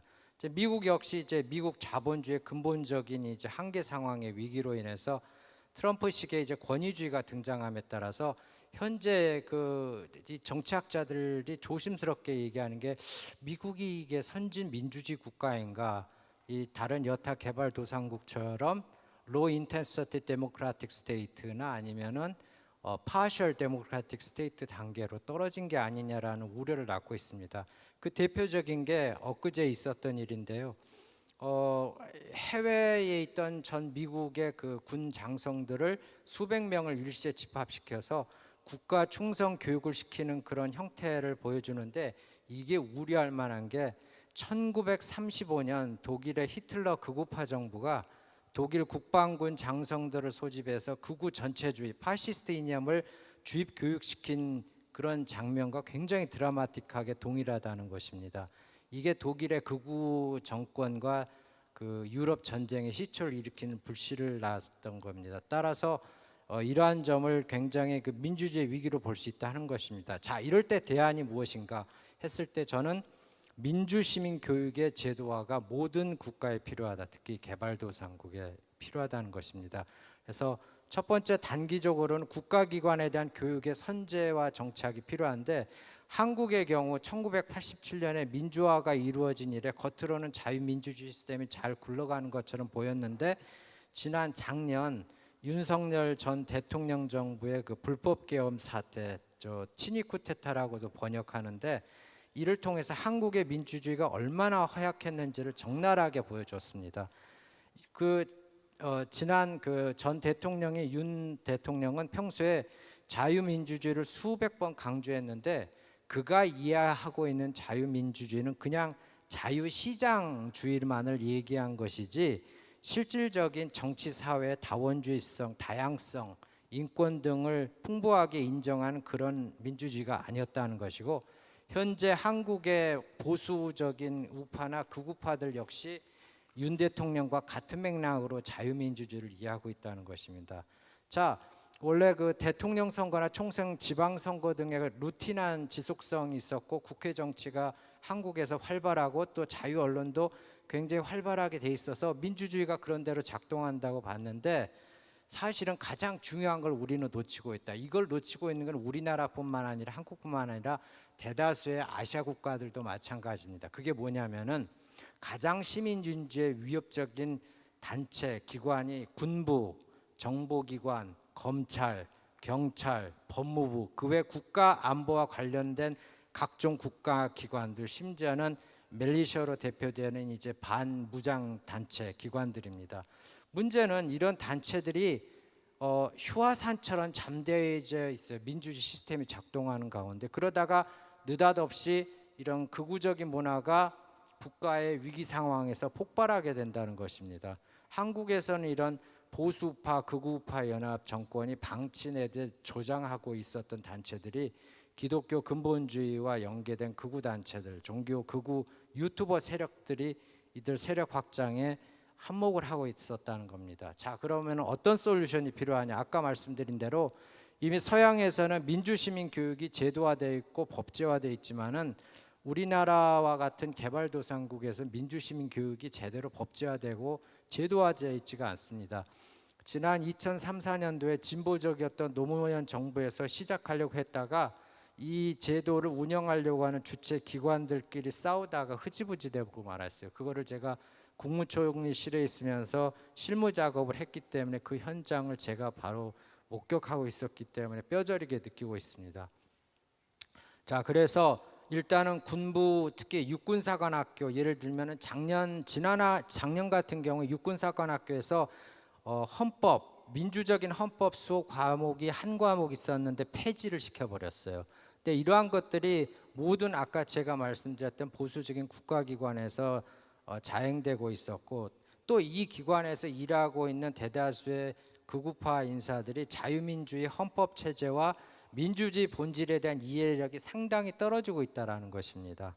이를 개혁하기 위해서 바로 민주시민교육을 강제 의무적으로 법제화하고 육군사관학교에서도 교육시켜야 되고 그 다음에 국정원과 같은 인텔리전스 유니트에서도 에이전트들한테 교육을 시켜야 되고 심지어 이들의 진급시험에 대해서도 적용해서 이 민주화 교육시험에 떨어진 이런 군부 인사, 장군들, 하이랭킹 오피서들은 프로모션에도 누락을 시켜야 되는 이런 강제화 작업이 반드시 앞으로 필요하다는 것입니다. 자, 이렇게 해서 토착화 작업이 이루어진다면은 한국이 다시 안정적으로 민주화가 보다 더 높은 수준으로 발전할 수 있고 이 마찬가지로 아시아 다른 국가들도 이러한 것을 한번 참고해 볼 필요가 있지 않겠느냐. 여기 이렇게 제가 추천을 합니다. 이상입니다. Thank you very much, and thank you very much for reminding the importance of democracy education. And I guess no better place to do than here in the Museum of Korean Museum of Democracy. Would anyone in the audience, would you have any questions before I hand it over back to panelists to respond to the discussions? Anyone? Niranjan? Can I get the mic to Niranjan? Thank you. Hi, it's a fascinating session on civil society. I just have a one point for James regarding his, I think, quite a strong observation about the NGOs, civil society, about the market correction. That particular word, market corrections, I felt while we talked that about in the context of, stock market or the economy, where, a lot of bad monies, are wiped out by the good monies, and, a lot of course correction keeps happening. Whereas in the case of civil society NGOs, there are definitely, we had millions of NGO grew in Asia and many parts in last 2 decades. And a lot of them were doing great works, but many of them were also, there as kind of, fly-by kind of operators, minting money from the international donors and, other thing, and it was more like a shop. But question is, here, lot of these NGOs actually, if you look at, a kind of, developing economies like India or Nepal or many those countries, came off as a gap filling, apart from what right-based issues and, advocacy, other things they're doing, they were also doing basically more like, filling the gap of the state capacity, which was lacking. State was not providing basic services in many cases. A lot of them were working on health, education, on delivering food, stamp and many things. So I think problem is today that because of the way international situation has turned, especially with a lot of illiberal regimes, starting with the United States and in many other parts. So a lot of foreign funding which was coming has stopped. But that is also something to do with also the way you are talking about AI and technology, because it is also surveillance capacity of the state also has enhanced because of the technology. And the autocrats who do not like civil society pontificating them or these things have actually come and used those state laws to put kind of clamp down on NGO, their activities, and and it has become a closed space now, closed space. So what I'm saying is that it is whether can we call it a market correction, kind of course correction, or is it because of the nature of the regime have changed, the international climate has changed in such a way that you have more illiberal regime and you have a tech other space available which allows these sort of autocrats actually to weaken and probably finish the NGO sector which were raising uncomfortable questions about their governance and capacity. Thank you very much for that question. If there are no any other questions, there, go ahead. I know we're a bit over time, but I think we started late, so we can go take a few minutes. Hello. Hello, everyone. I'm a Jeju University master's degree student.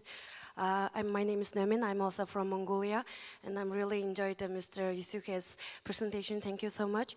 And I would like to add this. Yes, this nomadic mindset is really unique from our perspective. We've been living isolated from each other for hundreds of years and just started living together in urban city maybe like 100 years ago. So still working on issue together is still challenging for us. And additional for that, because of 70 or 80 years of Soviet Union influence also made us don't trust our neighborhood as well. So but besides of that challenges, actually Mongolian real civil society is really working hard together to solving Mongolian issues. I think probably for humanitarian issues, Mongolian civil society really doing much relative work than a government, I would say. So my question from Mr. Yusuke, do you still believe that Mongolian civil society can move forward to do more job in Mongolia, and what is the big issue for Mongolian civil societies having now besides of this nomadic mindset challenges? Yeah, thank you. Thank you. Yeah, let us have a final round if you have any reflections, and start with Yasude. Yeah. Okay.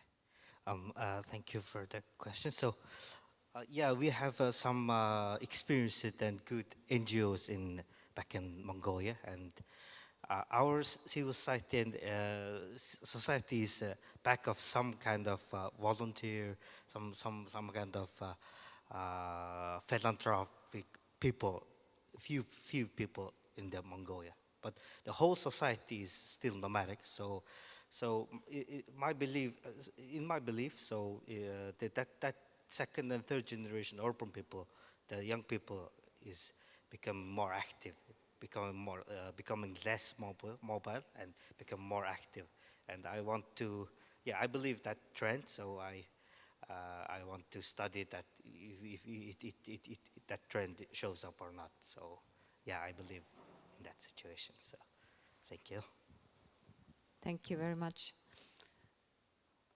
Would you like to reflect on or say any last words from your end?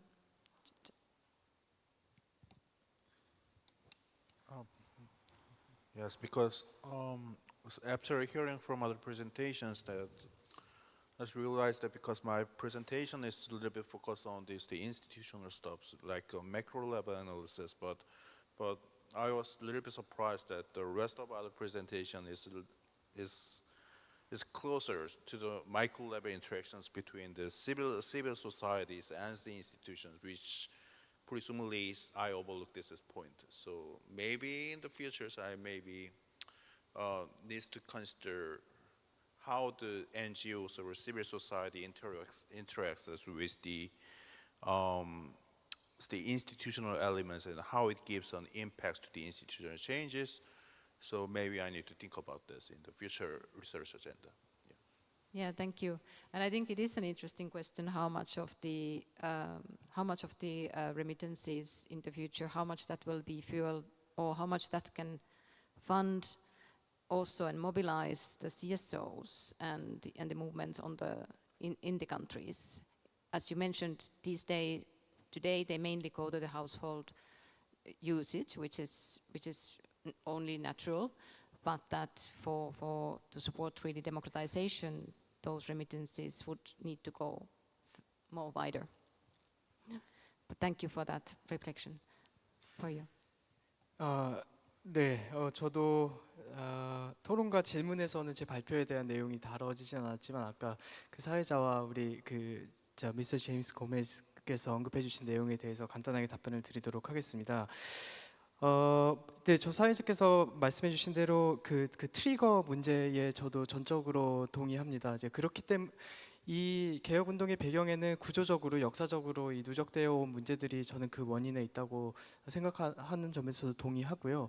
그렇기 때문에 저는 이 시위대에서 이 문제를 인도네시아의 구조적인 문제가 아니라 지금 정부, 지금 국회의원들에 대한 분노로만 향하는 것을 좀 경계해야 된다는 말씀을 드린 것이고요. 그리고 이 시위가 커지면서 대통령과 국회에서는 즉각적으로 이 주택수당을 폐지하기로 합의를 했습니다. 이건 해결하기 쉬운 문제였던 거죠, 그들에게. 그렇지만 여기서 끝낼 수가 없기 때문에 그 트리거 문제에만 집중되는 것은 우리가 좀 주의할 필요가 있다는 점에서 그 설명을 드렸다는 것을 말씀드리겠습니다. 그리고 미스터 제임스 고메스께서 말씀해 주신 이 시위에서 폭력과 비폭력의 문제는 항상 그 어려운 문제인 것 같습니다. 우선 이제 그 당시 현장에서 좀 두려움과 그런 걱정을 느끼셨던 점에 대해서는 우선 먼저 위로를 드리지만 이 분노와 이 절박한 마음을 그 시위대가 갖고 있었던 절박한 마음을 어떤 방식으로 표현해야 가장 효과적으로 전달할 수 있을까? 그 점에 대해서 당시는 좀 폭력적인 모습도 보여줬던 것은 사실이고, 그러나 현재 결과로 보자면은 그것이 빠르게 그 평화적인 집회로 전환이 됐고, 그리고 그 과정에서도 최대한 그 분노를 통해서 표출됐던 요구들을 놓치지 않고 가지고 가려는 움직임, 저는 그 점을 좀 높이 평가하고 싶습니다. 그리고 마지막으로 토론자 피타께서 말씀해주신 이 시민사회가 이번 국면은 어떻게든 지나가겠지만 그 이후에 인도네시아가 보다 일상적인 민주주의를 달성하기 위해서 시민사회가 말씀하신 아까 그 베이직들을 지켜가면서 좀 더 공고화되기를 바라는 마음 또 이제 마지막으로 더하면서 제 발언을 마치겠습니다. 감사합니다. Thank you. Thank you. James. Great. I just wanted to take a couple of minutes to share my views on civil society and kind of my approach. So I'm from Singapore. Singapore is not the most sort of freedom, liberal kind of structure place, although a lot of people like Singapore. And they give Singapore an authoritarian discount. I'll tell you a story. In 1997, the Singapore government under the ruling party invited Nelson Mandela for the Singapore lecture. It was 1997. I was still quite young. I was in the audience. And the leader of the opposition party then, whose status is similar to Kim Dae-jung, was asking, putting up his hand throughout Nelson Mandela's session to ask a question. But the ruling party minister refused to recognize him and refused to allow a question, even though Nelson Mandela himself said, oh, but there is a question there, right? It was not acknowledged. So when Nelson Mandela came down, he went up to this gentleman, his name was J.B. Jeyaretnam, the founder of the Workers' Party, and said to him, I'm so sorry, this is one of the problems of accepting Singapore's invitation. We have to behave. So coming from Singapore, I decided to set up Asia Center for two reasons. One, it was not allowed to be formed in Singapore. I tried to register it, and they disallowed it, saying that it may be a security threat. So I decided to hedge my bets and to establish Asia Center regional office in Bangkok. So thank you very much, Thailand, for allowing that. And then I hedged my bets by also establishing offices in Cambodia, in Thailand. And not only that, I also was aware of the funding situation, because I also work for international organizations, I work for university. And I mentioned during my opening, I wanted freedom from academia. I didn't want to be stuck in an academic institution.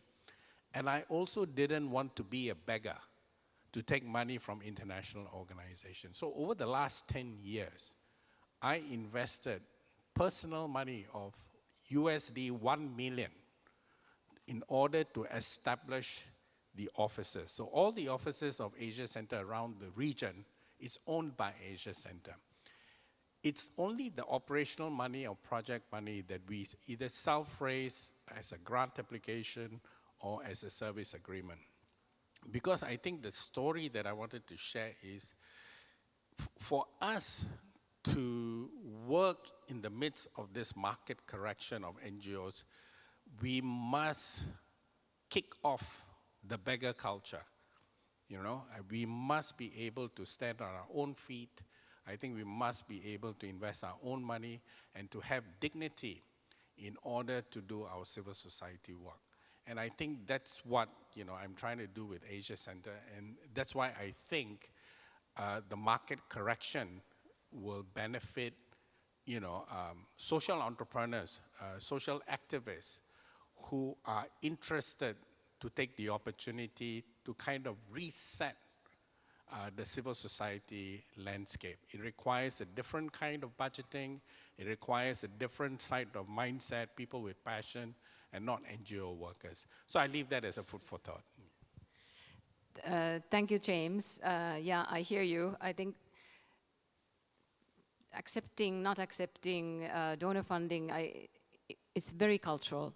I think if you would be an NGO in Finland or Sweden, you would think any government money is my money. It's taxpayers' money, hence it's my money. Of course, government has to give it to us, but that's a topic for an entire other debate and discussion. Please join me thanking our wonderful panelists, our discussants, and thank you, the audience. Thank you.